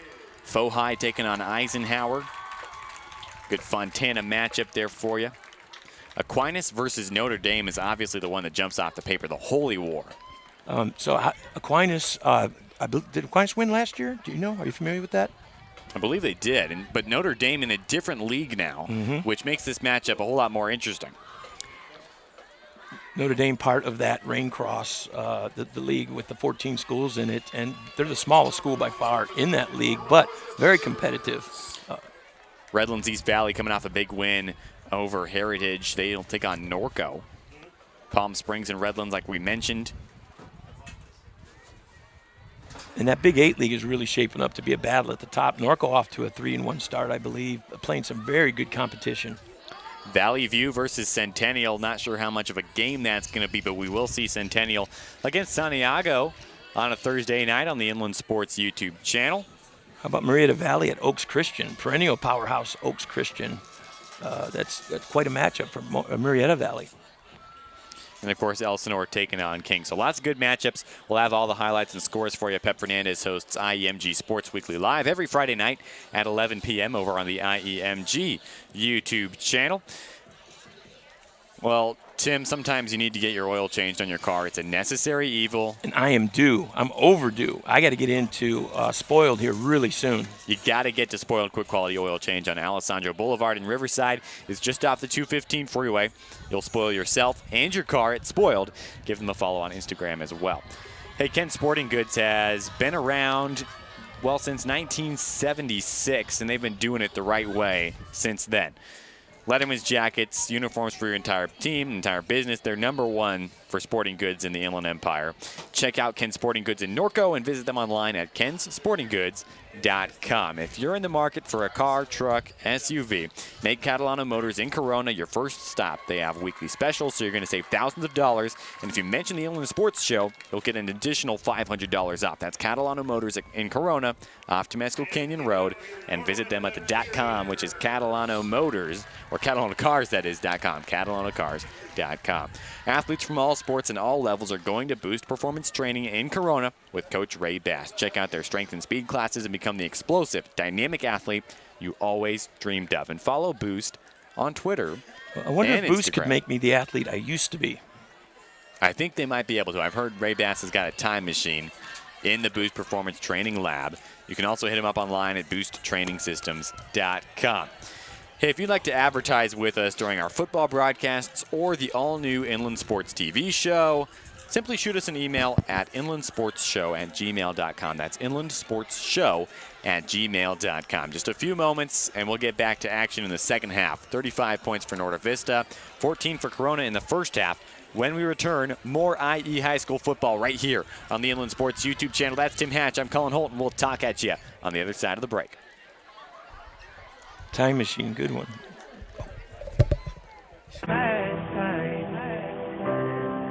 One last time. Take a trip down memory lane. I look at the knowledge that you helped me gain. Indirectly by neglecting me. For some reason I am glad I felt that pain. Now I know what not to do. To someone you love, and that's the sharpest tool anyone has given me, but I just wish that we got along while you were here. Now I can see you on my wedding. I saw my first child exciting. I take care of you when you get old. Just think about it, come and make my life go. But it's all good to keep fixing. Got that connection we've been missing. Guess we got that before you went home. Now I can look up and I'm still alone. Even though we weren't the best, we tried. Whoa. I wonder if you're looking down on me. But tonight, I'll just enjoy the ride.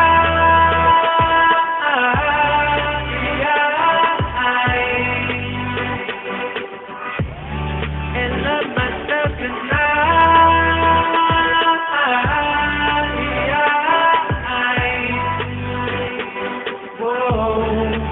Without you, life can be done strange, but I'll pretend like it's not so exhausting, and just enjoy the ride.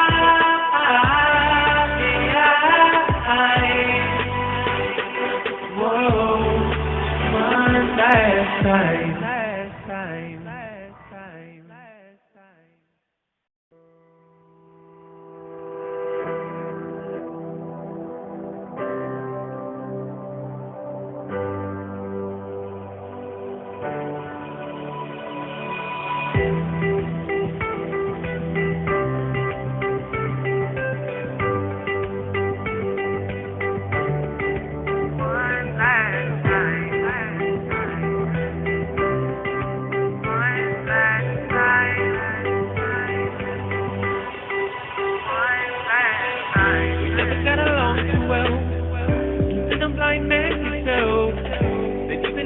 cried for help, you would never come like you tripped and fell. For so long I tried to cut you off, cause I thought I was better off with you gone. But the more time I spent alone, the more I longed for you to call my phone. But you weren't into that. Said I wasn't worth your time, it hurt so bad.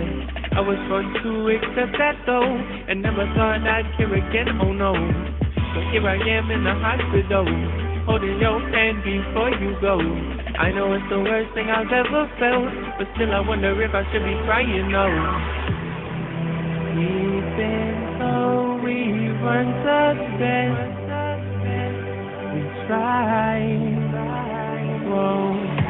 I wonder if you're looking down on me. But tonight, I'll just enjoy the ride.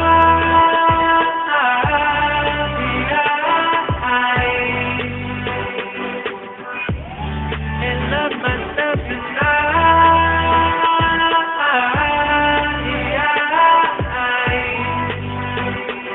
Whoa, without you, life can be something, but I'll pretend like it's not so exhausting. And just enjoy the ride.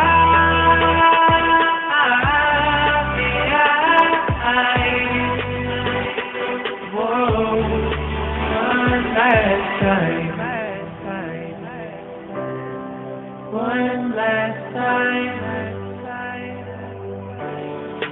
One last time. Take a trip down memory lane. I look at the knowledge that you helped me gain. Indirectly by neglecting me. For some reason I am glad I felt that pain. Now I know what not to do. Do someone you love and that's the sharpest tool. Anyone that's given me, but I just wish that we got along while you were here. Now I can see you at my wedding. So my first child expanding. I take care of you when you get old. Just think about it, come and make my legs fold. But it's all good to keep fixing. Got that connection we've been missing. Guess we got that before you went home. Now I can look up and I'm still alone. We've been so we weren't the best. We tried. Whoa. Wonder if you're looking down on me. But tonight, I'll just enjoy the ride.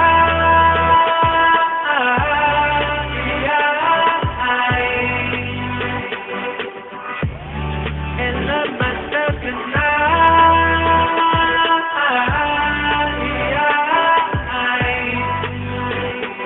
Whoa, without you, life can be something, but I'll pretend like it's not so exhausting.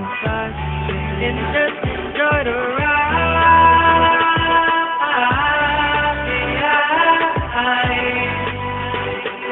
Whoa, one last time.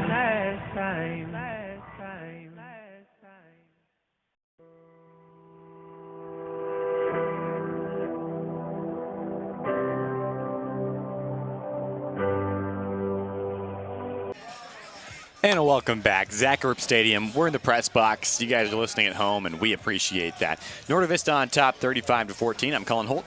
Tim Hatch is in the Hawaiian shirt to my right. And we got a good one going here between two very different styles of offense. And Norte Vista's offense running on all cylinders. Corona maybe took them a quarter to get set, but Norte Vista's defense has been nails. Outstanding, flying to the ball, 8 hats on the ball, reacting quickly, still maintaining their discipline, not allowing the edge to be gotten by any running backs from Corona. But at the same time, that last drive by Corona, which was stalling, was helped by some defensive penalties of Norte Vista, which would be, I'd say, the lone blemish of that first half. 40 yards of penalties allowed Corona to get close enough to take a stab at it and come up with a touchdown. So Norte Vista will receive here to start the second half. Up by 3 touchdowns.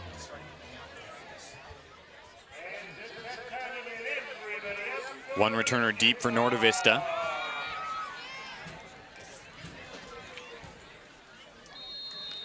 As Corona will kick it away from the 40-yard line. Norte Vista in the all-red uniforms.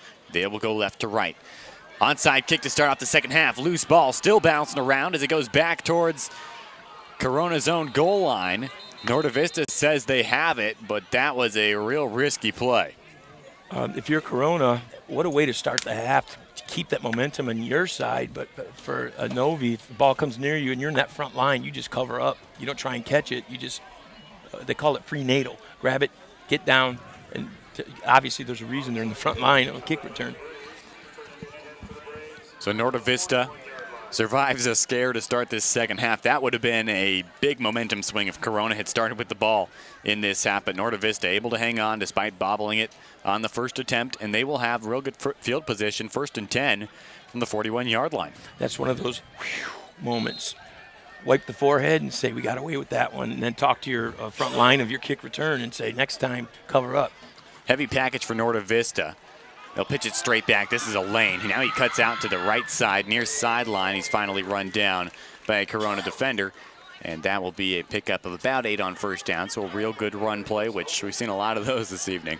Norte Vista's backs have done a great job of going against the grain. After they hit that second wave defensively as they're closing on the ball, they've been cutting it back against the grain and finding great success. Gain of 7 puts the ball at Corona's 34, 2nd and 3. Tight package for Norte Vista. This time, it's Hazim who gets the call. Excuse me. Jesus Gonzalez with the carry. Picks up a couple. Still not enough for a first down. Will be 3rd and short coming. You think they're going their tight package here, Colin? With 3rd and short? Wouldn't be surprised. 3rd and 1 from the 42-yard line, or 32-yard line. We were surprised when they threw the touchdown pass because they were in their tight package in the 2-minute offense. This is true. Hazim right down the pipe. First down and more inside the 25-yard line of Corona. Chains are moving. I think what we're going to call the Norte Vista offensive line, we're going to take a page from the Guardians of the Galaxy and call them the Ravagers. I like it. The Ravagers. Nathan Bradley, Adon Rodriguez, Gabriel Garcia, Joel Quintana, Anthony Pinto, and Raul Gutierrez. I think that could stick. From the 23-yard line, 1st and 10. I formation. Corey. Handoff. Bouncing outside. That's Lucky. Looking for his second touchdown of the day. He's got it. Norte Vista comes out swinging. Did you see who sprung him? The best block at the end was the quarterback. Corey leading the way, hit the outside linebacker of Corona and opened that last hole, creating the touchdown, lane for the touchdown. Joseph Lucky. That's his second touchdown tonight. It's 41-14 Novi. As he bounced that one out wide to the left side. A 23-yard touchdown run. Aguilera, extra point. Well, he's been money tonight. Let's see what adjustment we get from the Norte Vista defense now that Corona has gone to quicker drops, quick outs, maybe bringing more of their defenders up a little tighter on the receivers. Getting that bend don't break on the longer drop by the quarterbacks. They were getting the push from the offensive line. They're not getting the same push, so now the DBs might have to squeeze up a little bit more. Aguilera, a good 6 for 6 on extra point attempts. 42-14 Novi, and Aguilera will kick this one away. Boy, Corona just inches away from having all the momentum and the ball to start the second half. Instead, Novi comes up with that onside kick. They drive down. Joseph Lucky finishes it off, and now Corona's playing in a bigger hole than what they had going into halftime. I like the daringness of that. I don't know, is daringness a word? It can be if you want it to be. Thank you. We'll make that a word, too. All right. The gamble of going for an onside kick and kind of catching Novi a little off guard there. It was a very, very gutsy play. This one, pooched to the 20. Room to run on the left sideline. Up the sideline. This is Miniweather.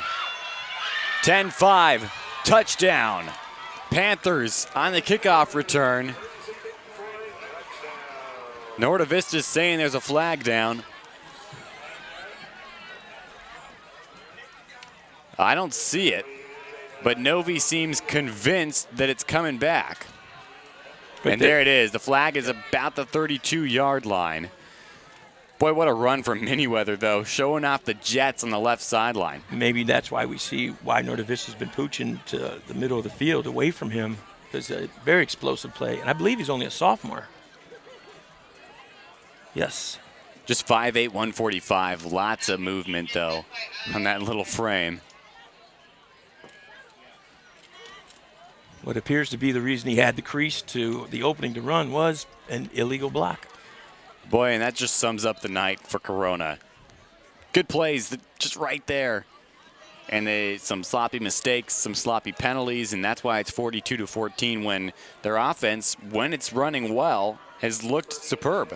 Coach Garinger had talked about the relative youth of the program and the guys in important positions, the relative youth, sophomores, juniors, and some of those mistakes that they're making are hurting them right now.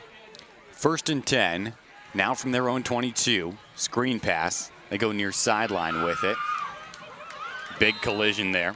Tackle made by Norte Vista's Buddy Wilson on the screen pass to Gene Valdez.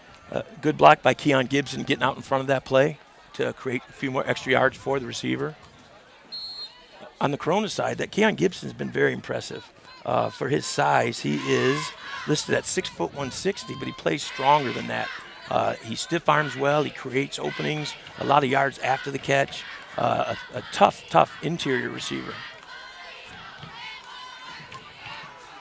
2nd and short. A diving catch made on the far side as they pass yet again. I believe that's Sheffield out there. Close to 1st down. Now they're saying he trapped it, and that's going to be an incomplete pass. Well, that was real close. So even though, again, another successful play, it's read right, the right pass, and just by inches trapping it. Couldn't get his hands under the ball.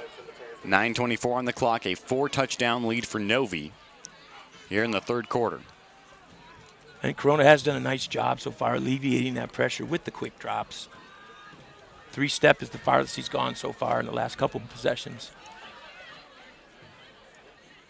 So it's 2nd and 5. Rayero going to pass again. He's got an open receiver, and it's caught. Right sideline, breaking out of a tackle and into Norte Vista territory.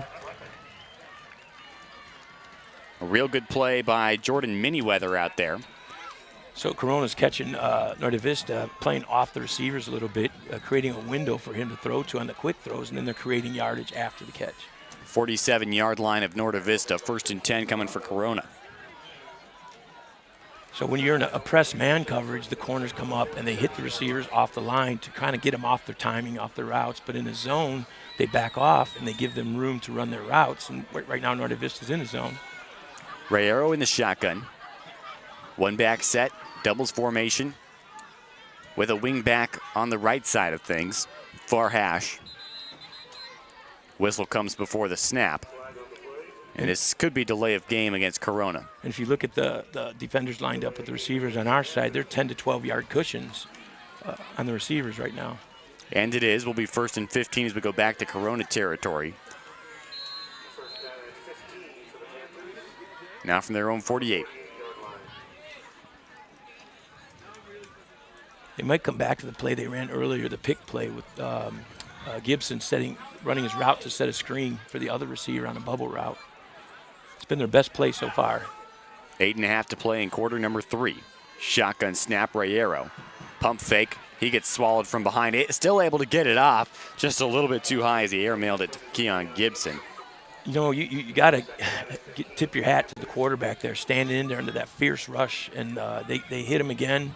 There was someone holding on to his feet as he threw the ball, and he still was able to get rid of it. So another 2nd and 15 here from the 48. Their own 48, that is, for Corona. Trying to generate some offense. Trailing 42-14 in the 3rd quarter. Rayero, shotgun. Quick drop, quick pass, far sideline, and a good tackle out there. So a short pickup, getting it to Sheffield. Again, quick route. And out of the shotgun, he catches, turns, throws. The cushion that the Norte Vista defenders are given on the edge allows it to make the completion, then run for a few yards. To the 49-yard line.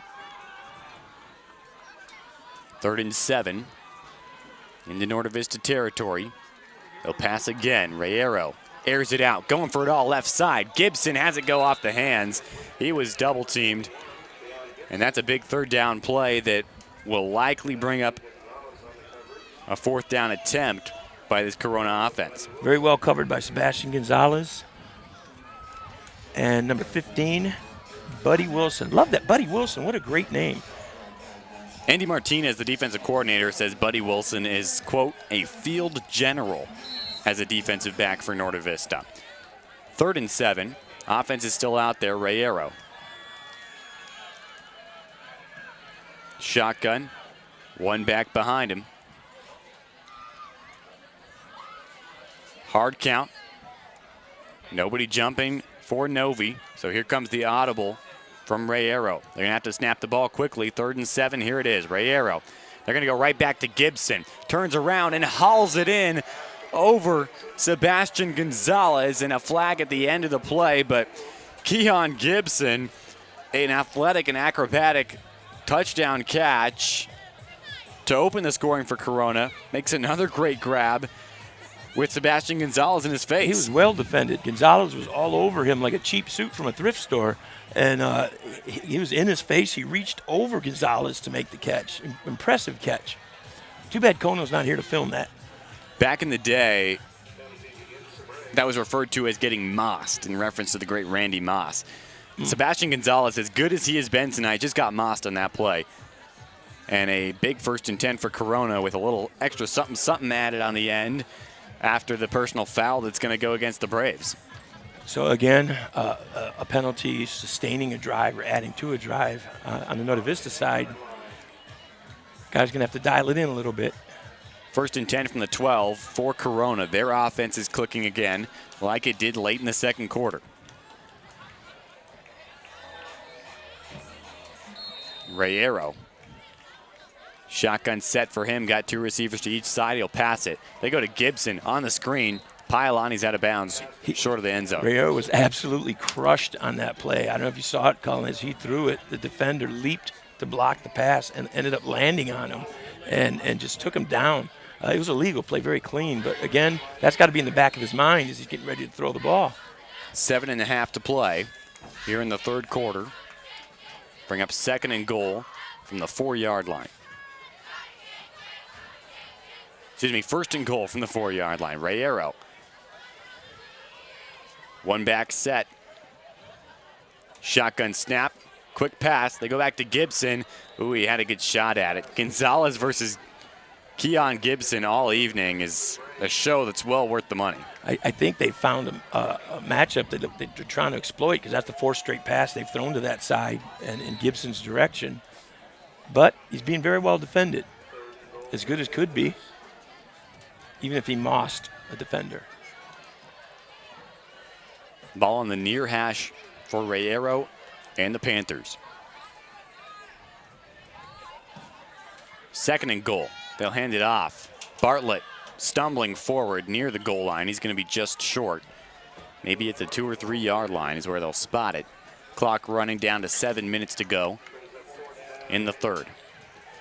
4th down play here for Corona. They tried to use the zone read on the last play. He made the right read for a handoff. So under 7 minutes to play in the 3rd quarter. Rayero. Motions a man across. And Ron Geringer, is there a little confused on that play call, will be forced to call a timeout. And boy, when you're playing from behind and you're trying to use the clock to your advantage, you can't call 2nd half timeouts like that, because they're not going to be around when you're trying to hopefully have a 2-minute moments. And for somebody to not know the formation or not be in the right place at this point, we're 4 games in, 5th game for Corona, it's inexcusable. So a timeout, Ron Geringer going to decide what he wants to do here. A goal line situation for Corona. And Andy Martinez going to get his guys in order as well. A defensive line that's been just a group of studs all evening. And Corona trying to line up behind number 76, Big Joseph Morales, a 5'11", 270-pound center. Thomas Tuff, a tough interior lineman that goes 260. And Josh Perez, a 5'8", 210 on the light side offensive lineman. But they're doing a nice job in this drive.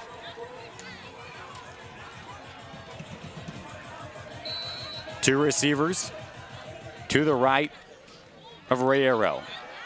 They give it. Dylan Bartlett dead to rights in the backfield. Norte Vista's defense comes up huge, and they'll take over on downs, backed up inside their own 10. Boy, the passing game is what has worked for Corona when their offenses run well. They tried to run it on a huge 4th and goal, and they couldn't come up with the yardage they needed. I was a little surprised, honestly, that they didn't go to the side of the field where Keon Gibson was, because he was isolated one-on-one. He's shown himself to be a great receiver, as is Sheffield. So the run, I was a little surprised by that. So 1st and 10 for Norte Vista. They run it off tackle to the right. Pickup of a small handful. 6.5 and counting in the 3rd quarter. 42-14, the 28-point lead for the Novi Braves. One name I guess I missed a couple times, number 99, Tristan Goff, a 5'10", 280-pound fullback, as he's listed for Norte Vista, is also out there clearing space. 2nd and reasonable. Handoff. That's Azim. Up the gut, near the 1st down marker. Going to move the chains. And again, like defensively, you got to make a stop. You got to make a statement here, and you've got to step up and stop this run game. Pretty hard to do the way that the Ravagers are playing right now. 1st and 10 from the 22-yard line, their own 22, that is, for Novi. If my memory serves me right, I don't believe Norte Vista has punted once or even thought about it. Not yet. Corey, short handoff to the up back. And the pile still moving. And after all that, it's just going to be 2 or 3 yards. All 22 players were in that pile. There was not one other outside player outside of that pile just now. And here's the funny thing, Tim Hatch. That pile looked awfully a lot like how Norte Vista lines up on offense anyways. When Cullen Holt, outstanding. Nice tight formation inside the pile. Great observation. 2nd and medium for Novi. Now from their own 27. Pickup of 5 on 1st down. They'll pitch it back. A run-off tackle now to the left side. 1st down carry for Jesus Gonzalez. Had 61 yards entering this game. And Eddie Elaine, who's didn't carry the ball on that play, but has carried the ball quite a bit. 109 yards coming into this game. And we have to point out that he's a true freshman. I just noticed that. I did not know that. I thought he was at least a sophomore. He runs very well for a freshman. 1st and 10 from their own 35 for Novi. Julian Corey under center. Done a great job of leading this offense. Throwing the ball a couple times too. Something a lot of Novi quarterbacks never get to do in their career. Run up the middle. Good pickup on 1st down. None other than Eddie Elaine getting the rock on that one. Cullen, I have Corey at 3 for 3 for 75 yards and a touchdown. His first of the year, I believe, that touchdown pass. Yeah, and Julian Corey, like we said, touchdown passes are not something Norte Vista quarterbacks are accustomed to. So props to him for getting that one on the stat sheet as they approach league play. This handoff to Hazim makes a guy miss in the 1st line of defense and has 1st down distance out to the 46-yard line. And I want to make the point again, though, Corey also had the lead block that sprung the running back for that last touchdown for Norte Vista. So not only does he throw the ball, run the offense, but he's also tough enough to be one of the lead blockers on plays. 1st and 10 from the 47. Well, he's not Hank Bachmeyer. He's not Jaden Daniels. He doesn't try to be. But what he is a leader, and Ken Batdorf really appreciates that. This is Joseph Lucky trying to break free off tackle far side. Pickup of 9 on 1st down. Will bring up 2nd and 1. So defensively, Corona in their 5-man front, they're in a 54. The 4 linebackers in the 2nd row there, they have responsibilities, but they can't get to their responsibilities because there's just too many bodies in the way. Late substitution for the Panthers. Norte Vista took advantage of it. Pickup of about 5 on that 1st down carry. Puts the ball now into Corona territory at the 37. And they are marching like a high school band in a Thanksgiving Day parade at Macy's. Tim Hatch, his simile game has been on point, to say the least, today. And I'm impressed. 1st and 10. A little bit of a different look for Norte Vista. They go trips to the near side. Now they'll motion a lane back into the backfield. He gets the pitch. She bounces it outside. Elaine's got room to run. Far sideline, inside the 20 and out of bounds near the 15-yard line. Eddie Elaine with a real good carry. Finding space when it appears there's none. So, again, if I could reiterate, if they're putting 8, 9 guys in the box, if you can spring outside of that box, there's no one out there to get you. And that's what Elaine did. He jumped out of the box there, found a seam, and made the most of it. 4-touchdown lead for Norte Vista at this point. 2.5 to play in the third of 4 quarters.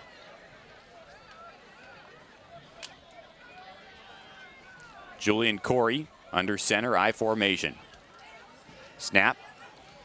They'll give it to Elaine. Picks up a few down near the 10-yard line on 1st and 10 from the 15.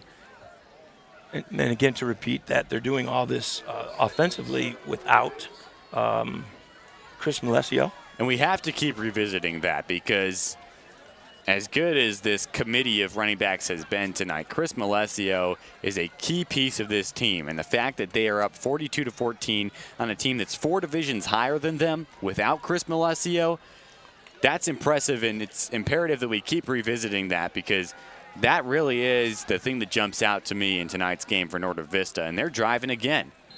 And if I'm a River Valley League opponent who's scouting this, filming it, what have you, I got to be shaking my head and saying, okay, you know, we thought we could stop Malesio, but he's not the only weapon. Ron Geringer will call a timeout. 2nd and 7 from the Corona 12 when we come back. Norte Vista going left to right. Tim Hatch, I know you're a man of fashion, and your Hawaiian shirts make a statement. So I want to ask you, and you've taught here, I mean, Norte Vista's uniforms are iconic. Absolutely. You know, Coach Batdorf doesn't really go for the frilly, you know, like things that are like super fancy. Like we've seen the sublimated uniforms with the half color numbers that we can't see from up here. And the uniforms kind of speak to his philosophy. Straight up in your face, I would say black and white, but black and red. Nothing fancy, and that just epitomizes this program. And as a broadcaster, obviously we appreciate anytime there's a contrast in colors, it's a little bit easier to see. And we won't name any names, but there are some teams out there that have the two-tone numbers that are the same color as the uniform and just are outlined. So we appreciate it by Norte Vista, but obviously this look is iconic, and they've worn it in CIF championships as Elaine cuts it back, finds Elaine, and he is in for a touchdown. And Norte Vista has extended their lead 48-14 with 1:41 to play in the third. I could safely say I believe that the momentum has swung back into the Norte Vista favor. Corona's defense has lost that jump they had for a little while. They were, you know, they had the momentum of those scores on their favor, and they just look tired right now. Aguilera trying to make it 7 for 7 tonight, and he does. 49-14. Is textbook a good word for how this offense has been operating? I mean, it has to be. Absolutely. If you were to script out the way Norte Vista likes to run their offense, this is it. Just one of the things Coach Batdorf, as a coach, when I worked for him, was he said, we're going to run house, which is, you know, just pounding up the middle until someone stops it. And so why are we changing it until they stop it? And like tonight, they're not stopping it, haven't come close. One play for a loss right before the half. Other than that, it's been all forward motion and forward direction for Norte Vista. And you mentioned it a little bit. River Valley League opponents who, with this being a Thursday night game, I'm sure they're watching.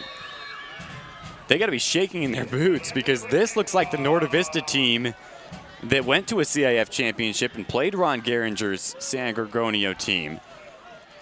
And if you're the River Valley League, and Hillcrest is the first to get Norte Vista, and that'll be right here at Zach Erb Stadium on the 28th, you got to be thinking, Chris Malesio's not even in the game, and we have to game plan for him. And there's nothing fancy about it. You know, you have your players defensively maintaining discipline in lanes, etc., or linebackers flowing to gaps or flowing to the ball, but they just can't get there because there's so many bodies just blowing them off the ball. So as a defensive coordinator, defensive coach, you got to really be creative in how to attack this offense. Kickoff goes through the end zone, so 1st and 20 for Corona as they head out onto the field. Or 1st and 10 from the 20, excuse me. But I think the most impressive thing, though, is Corey, 3 for 3 for 75. Because if you think if we stop the run, there's nothing they could do. But he's been very accurate. He's delivered the ball perfectly. And so now you got to think, oh, crap, if we commit too many guys, we're going to get hurt that way. Yeah, and to have a quarterback who not only is a good leader and a good blocker, but can also keep defensive honest by being 100% in the passing game. This is Bartlett with a carry for Corona. It's out near the 25-yard line on a first down carry. And again, Norte Vista's defense, very impressive. There was 8 guys on that ball. Just when they saw that it was a run, they flew to the ball. This will be 2nd and 5 from the 15 for Corona. And obviously some positive takeaways for the Panthers, especially on the offensive side of the ball. There have been moments when they've hit a rhythm, especially passing the ball. Anytime Rayero is taking a drop that's less than 3 steps, it's usually good news. There's a quick pass there. They get it out to Bartlett out of the backfield, but a real good tackle made on the play.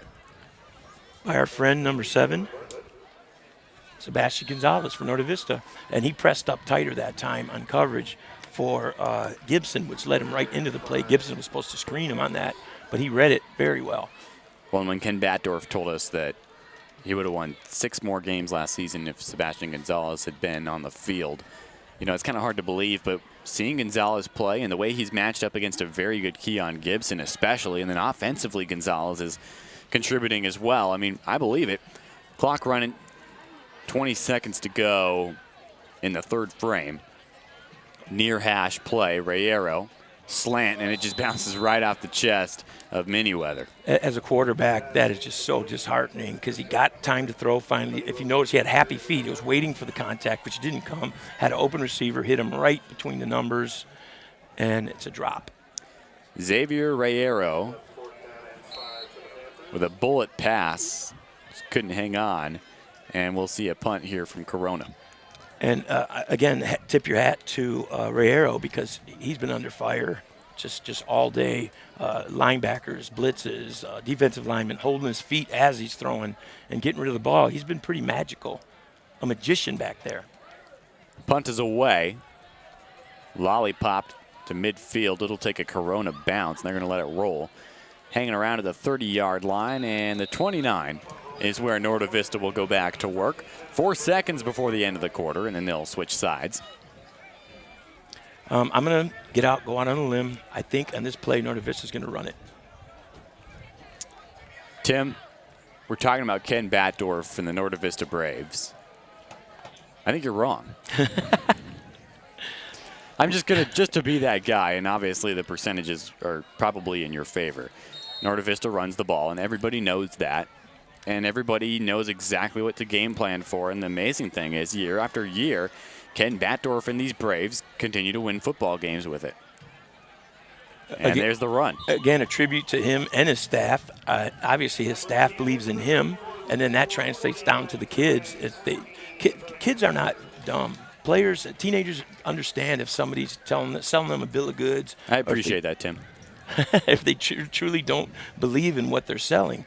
And his passion for the kids, if you had a chance to catch the halftime interview, really shone through. I asked him, how long, what keeps you going after 25 years? He said, the kids. And making a difference in lives, and they feel that, and then they give that back to the coaches with the full effort and belief. Well, it was a pickup of a couple on that first down play. Now Norte Vista will go right to left. 12 minutes back on the clock as we begin the 4th quarter. It's been all Norte Vista through 3 of them. This 4th one might be no different. 49-14, Novi on top. That's Tim Hatch. I'm Colin Holt. You're listening to IE High School Football on the Inland Sports YouTube channel, and we appreciate it. You know, one of the impressive things also, as we spoke earlier, was the defensive backs of Norte Vista, how quickly they close to the ball. Their new name is the Piranhas. They close on the ball like piranhas on an injured swimmer. Tim, the simile game, just when I think it's gotten good enough, it just keeps getting better. And it really is impressive. And we've seen Norte Vista do things and then continue to do them well. And then Chris Malesio gets hurt, and they still run their offense correctly. I mean, it's no different with the simile game. Just when I think you've probably come up with your last one, there's always another one in the back pocket. There'll be plenty more. Seth Vasquez in at quarterback right now led the way on that last play. Brings up 3rd and short after a good run play. And they're getting guys in right now, and it's a great opportunity because you never know when the guys like Malesio are going to get hurt. So you got to give guys reps like Gabriel Koshmerl, who's carried the ball a couple of times. New quarterback in for Norte Vista as well. They'll give it back. This is Elaine. Eddie Elaine almost broke that one open, but he slices through for a 1st down out to around the 45-yard line. For a true freshman, he really recognizes when there's a gap and he takes advantage of it. He exploits it and just attacks. Good hard runner for a freshman. Back in the day, when I was here at Norte Vista, we were beating someone really badly, and we had a player that Coach Batdorf wanted to get in. He had not played. Well, earlier in the season, he had gotten killed in a one-on-one tackling drill. Wait, I'll hold off. Running play off the right tackle. And my job was to find him and get him in. So I went up and down the sideline. Anybody seen so-and-so? Anybody seen so-and-so? And they said, he steps up, he goes, "That's me. I don't want to go in." And he just backed up quietly into the sideline, refusing to go in because he had gotten hurt so badly in a preseason practice tackling drill. But that is one of Coach Batdorf's things about getting minutes to everybody who needs to get them. 2nd and manageable. Right up the middle. Boy, how about that offensive line in front? Gabriel Koshmerl, he's running the ball, but it's the offensive line who's really pushing this offense forward. 1st down territory into Corona's half of the field. 1st and 10 from the Corona 44. Again, the Ravagers. Anthony Pinto, Joel Quintana, Gabriel Garcia, Adan Rodriguez, Ethan Bradley, Raul Gutierrez, Tristan Goff at fullback leading the way. Great group of offensive line. Koshmerl gets the call. He's churning his legs out near a 1st down. It's going to be a couple yards short. I hear the Norte Vista thing this season is running backs, quarterbacks, donuts for the offensive line at Saturday film sessions. Really? That's quite a motivator. It would make me work a little harder if I knew I had some donuts coming. If I had known about the donut thing, I probably would have contacted the CIF office, gotten that 5th year of eligibility, strapped on the pads, and gotten out there because you know my feelings toward donuts. I think everyone does. 2nd down run. It's going to move the chains for Norte Vista. It was 2nd and short. And ahead of the chains is a technical term that coaches like to throw around because it makes them sound smart. And they're smart guys. But really, Norte Vista has been ahead of the chains all evening long. Only one play I can remember for negative yardage all evening. Again, right before the half. Well, what's your favorite donut there, Cullen? You got to go with the maple bar. It's classic, like Norte Vista's offense and Norte Vista's uniforms. I kind of like the Bear Claw. Well, see, the Bear Claw, not only is it classic, it's got a deep tradition like Corona does. I mean, school's been around since 1896. Elaine trying to put the stiff arm on as he tries to get the corner along the near sideline. Zachary Carrillo closed on that play for Corona. Carrillo, a junior defensive back, did not let him get the edge and fought him all the way to the sideline. Good closing by Carrillo. A couple of non-starters in for Corona as well, and Coach Geringer knows that Big 8 League play is around the corner, and you got to get some guys minutes as well. So clock running now. 8:10 to go in this ball game. How about the Homer Simpson donut that's pink on top of glazed with sprinkles on top? I mean, it's got its place. Koshmerl with a nice short gain to bring up 3rd and medium distance. I think that's a rather iconic donut. I mean, personally, the donut that's got the chocolate frosting on top and then the chocolate filling, it's like a rectangular donut, but it's a little bit more oblong than the traditional bar. Good call, good call. Is also up there on my list. Koshmerl, that's 1st down yardage. Are they going to move the chains? Yes, they are. That puts the ball at around the 23 of Corona. Clock still ticking, down under 7.5. I mean, there's just something that happens when that pink box shows up at work or at school. Absolutely. And the worst feeling ever is someone who brings a pink box in and there's not donuts inside. And I mean, it's either a practical joke or they come in from some artisan bakery and there's pastries inside. I mean, I'm looking for donuts. I want a donut shop where the floors are not exactly the cleanest. To your shock, you see a scone. What is a scone? A scone is a pastry type thing with a fruit filling. I mean, I've seen them, but I've yet to Or how Figure about out the definition between a scone and a piece of bread. how about a blintz? Now you're just making things up. No, that's a Russian pastry, a blintz. First down, it's a short carry inside the 20 to the 19-yard line. But once in a while, a little baklava is good. Okay, I'll give you that. Vasquez under center. They give up the middle and bring up 3rd and short. Headed down to the 15-yard line. It will be 3rd and 2 for Norte Vista. Clock running now down under 6.5 to play. Krona's defense just has to be just completely, absolutely exhausted, play after play, just getting crushed by these linemen. And I'm not saying they're quitting. I'm saying they're just tired. They're just getting beat up. 3rd and short. Flag flies on a first down play for Norte Vista. It was 3rd and 2. They picked up the first. Clock will continue to run despite the penalty. It is going to go against the Braves.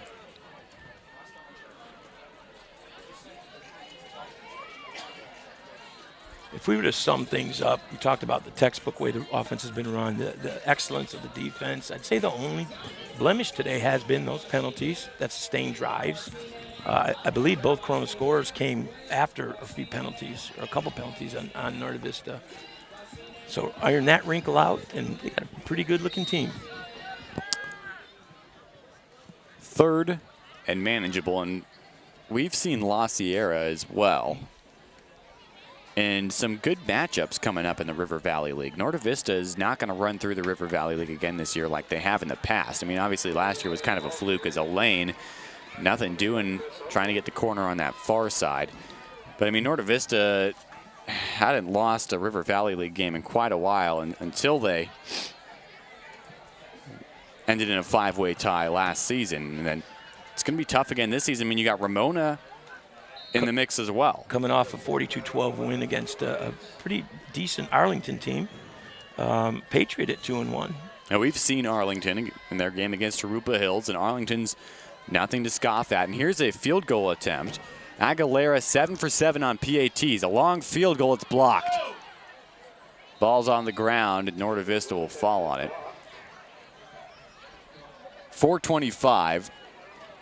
Looks like the coaches have decided not to run the clock despite that 35-point lead for Novi. They're up 49-14, and now the clock is going to go ahead and keep ticking.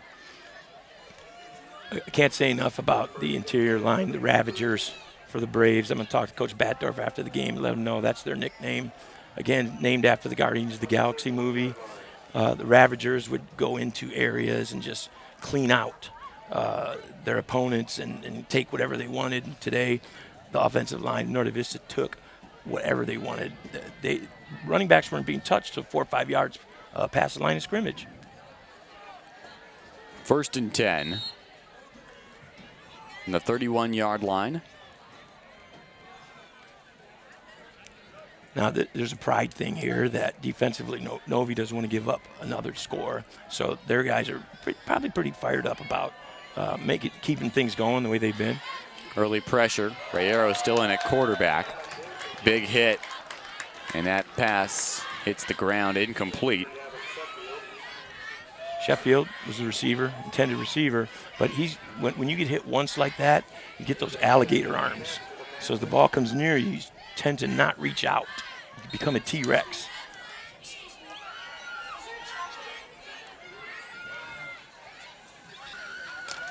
Three minutes to play. Clock is running here. A 49-14 lead for Novi. Doubles for Rayero. Got a one-back set. Going for it all on the right sideline. Got a man. Comes back to play that ball at midfield, but just can't hang on. And this looks to be another personal foul. Probably roughing the passer again against Novi. And it's that time, folks. The second annual Missability Award. Tim Hatch, take it away. I believe today the person that showed the most missability, running back kicks, as a running back, was number 21, Myron Azim. Very impressive. Quick feet. Again, no wasted motion on his jukes and fakes. Always going north-south. Missability factor of 9 out of 10. I like it. Registers at a 9.0 on the missability scale. And then our Swiss Army knife. Number 7, Sebastian Gonzalez has been all over the field. making plays. But, you know, I do have to give some consideration to Corey because of his blocking, his leadership, his 100% passing rating today. But I'm going to go with Gonzalez. Jack of all trades, Swiss Army knife of the day. Sheffield catches it on the screen. Pickup of 3 yards, or 4 that is, now from their 49-yard line. It's 2nd and 6. And if you look at that Corona offensive line, having some struggles today, they got a couple sophomores starting. They're big guys, but they're young, and they're getting a lesson today. Rayero back to pass, left sideline, going for everything, and what a catch. And that's Keon Gibson out there. He's done it all game long. You want to talk about bright spots and good takeaways that Corona can talk about in the meetings going into Big 8 League play? Keon Gibson in the passing game on the left side of the offense is one of them. Absolutely. Again, he plays bigger than he is. He plays harder than his size. Tough guy to match up with. Under a minute to play with that clock running. Rayero, quick pass, Sheffield. Hit as he catches it at the 10. A pickup of 5 to bring up 2nd and 5 from the 10-yard line. Piranha is going after a piece of meat in the tank. That's go. what those DBs look like out there. 2 different piranha similes tonight. That's impressive. Swiss Army knife of similes. Rayero goes to his left. Got a man. Gibson caught. Touchdown. And Keon Gibson, the bright spot for Corona, finishes out this night with his 4th touchdown of the year with about 20 seconds left on the clock. They'll go for 2. Norte Vista substituting liberally. A backup out in the corner. A matchup that Corona definitely wants to exploit, even very little time on the clock. Rayero gets the pass off. They go right back to Gibson, and he's got the 2-point conversion as well.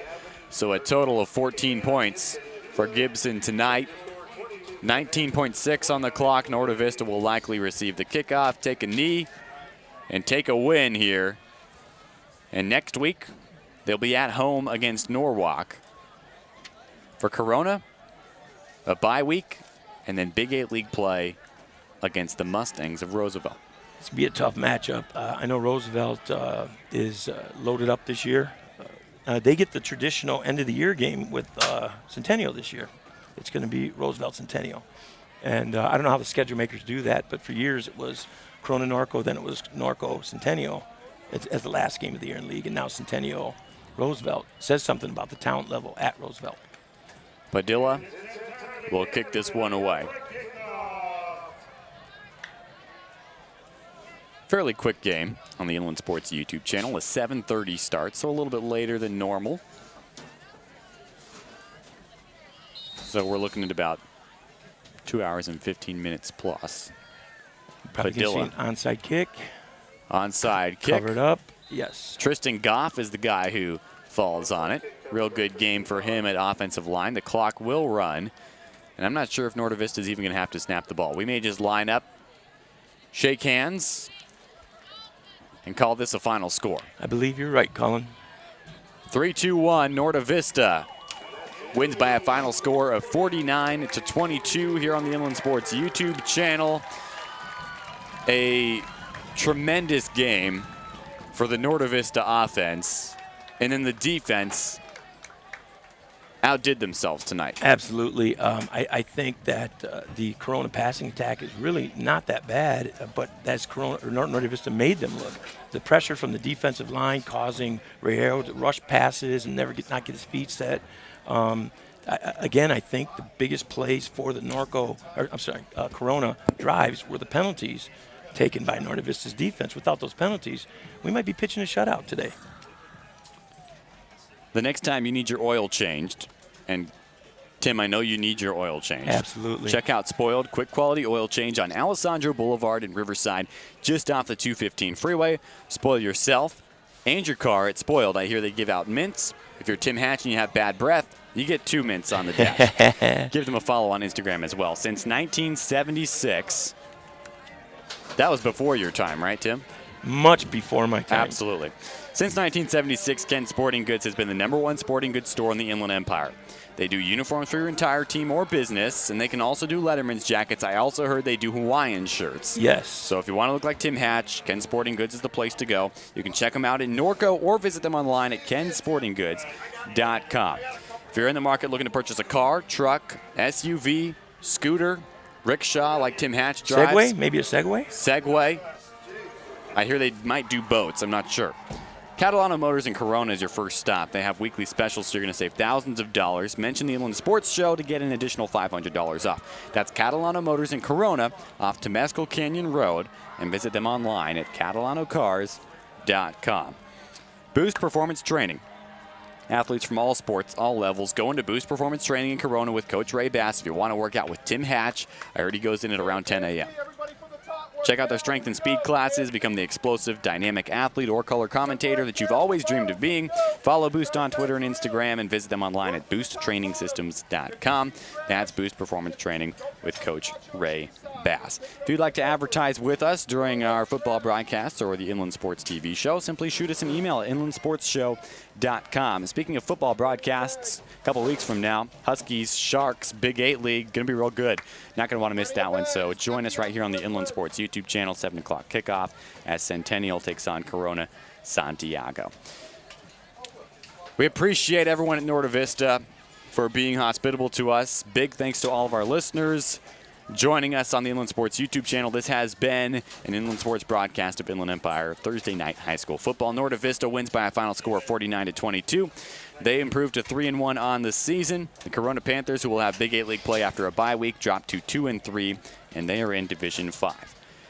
Centennial and Santiago a couple weeks from now on Thursday night high school football on the Inland Sports YouTube channel. Tomorrow night, the IEMG YouTube channel for Sports Weekly Live. Scores, highlights from all the games, including this one, will be on Sports Weekly Live, hosted by Pep Fernandez. That's at 11 p.m. Not going to want to miss that one. For Tim Hatch, I'm Colin Holt. Our executive producer is Pep Fernandez. We'll talk to you next time on the Inland Sports YouTube channel. Good night.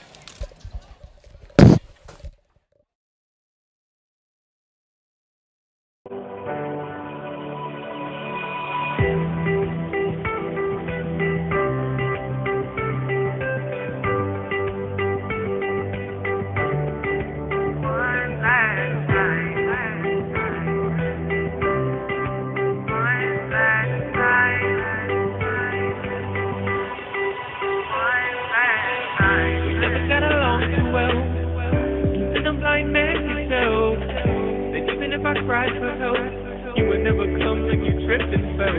For so long I tried to cut you off, cause I thought I was better off with you gone. But the more time I spent alone, the more I longed for you to call my phone. But you weren't into that, said I wasn't worth your time, it hurt so bad. I was forced to accept that though, and never thought I'd care again, oh no. So here I am in the hospital, holding your hand before you go. I know it's the worst thing I've ever felt, but still I wonder if I should be crying, no. We've been told we weren't the best. We tried. Whoa. I wonder if you're looking down on me. But tonight, I'll just enjoy the ride.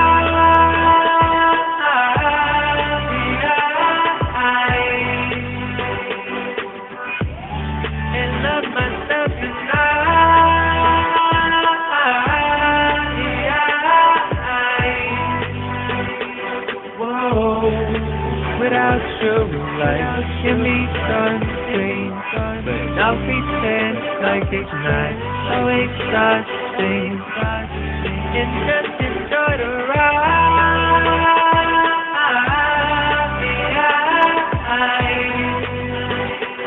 Whoa, one last time, one last time.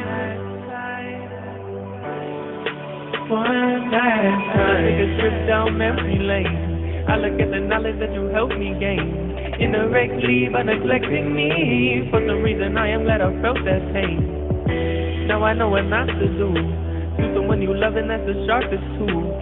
anyone that's given me, but I just wish that we got along while you were here. Now watch me see you at my wedding. So my first child exciting. I'll take care of you when you get old. Just think about it, come and make my life fold. But it's all good to keep fixing. Got that connection we've been missing. Just we got that before you went home. Now I can look up and I'm still alone. Even though we weren't the best,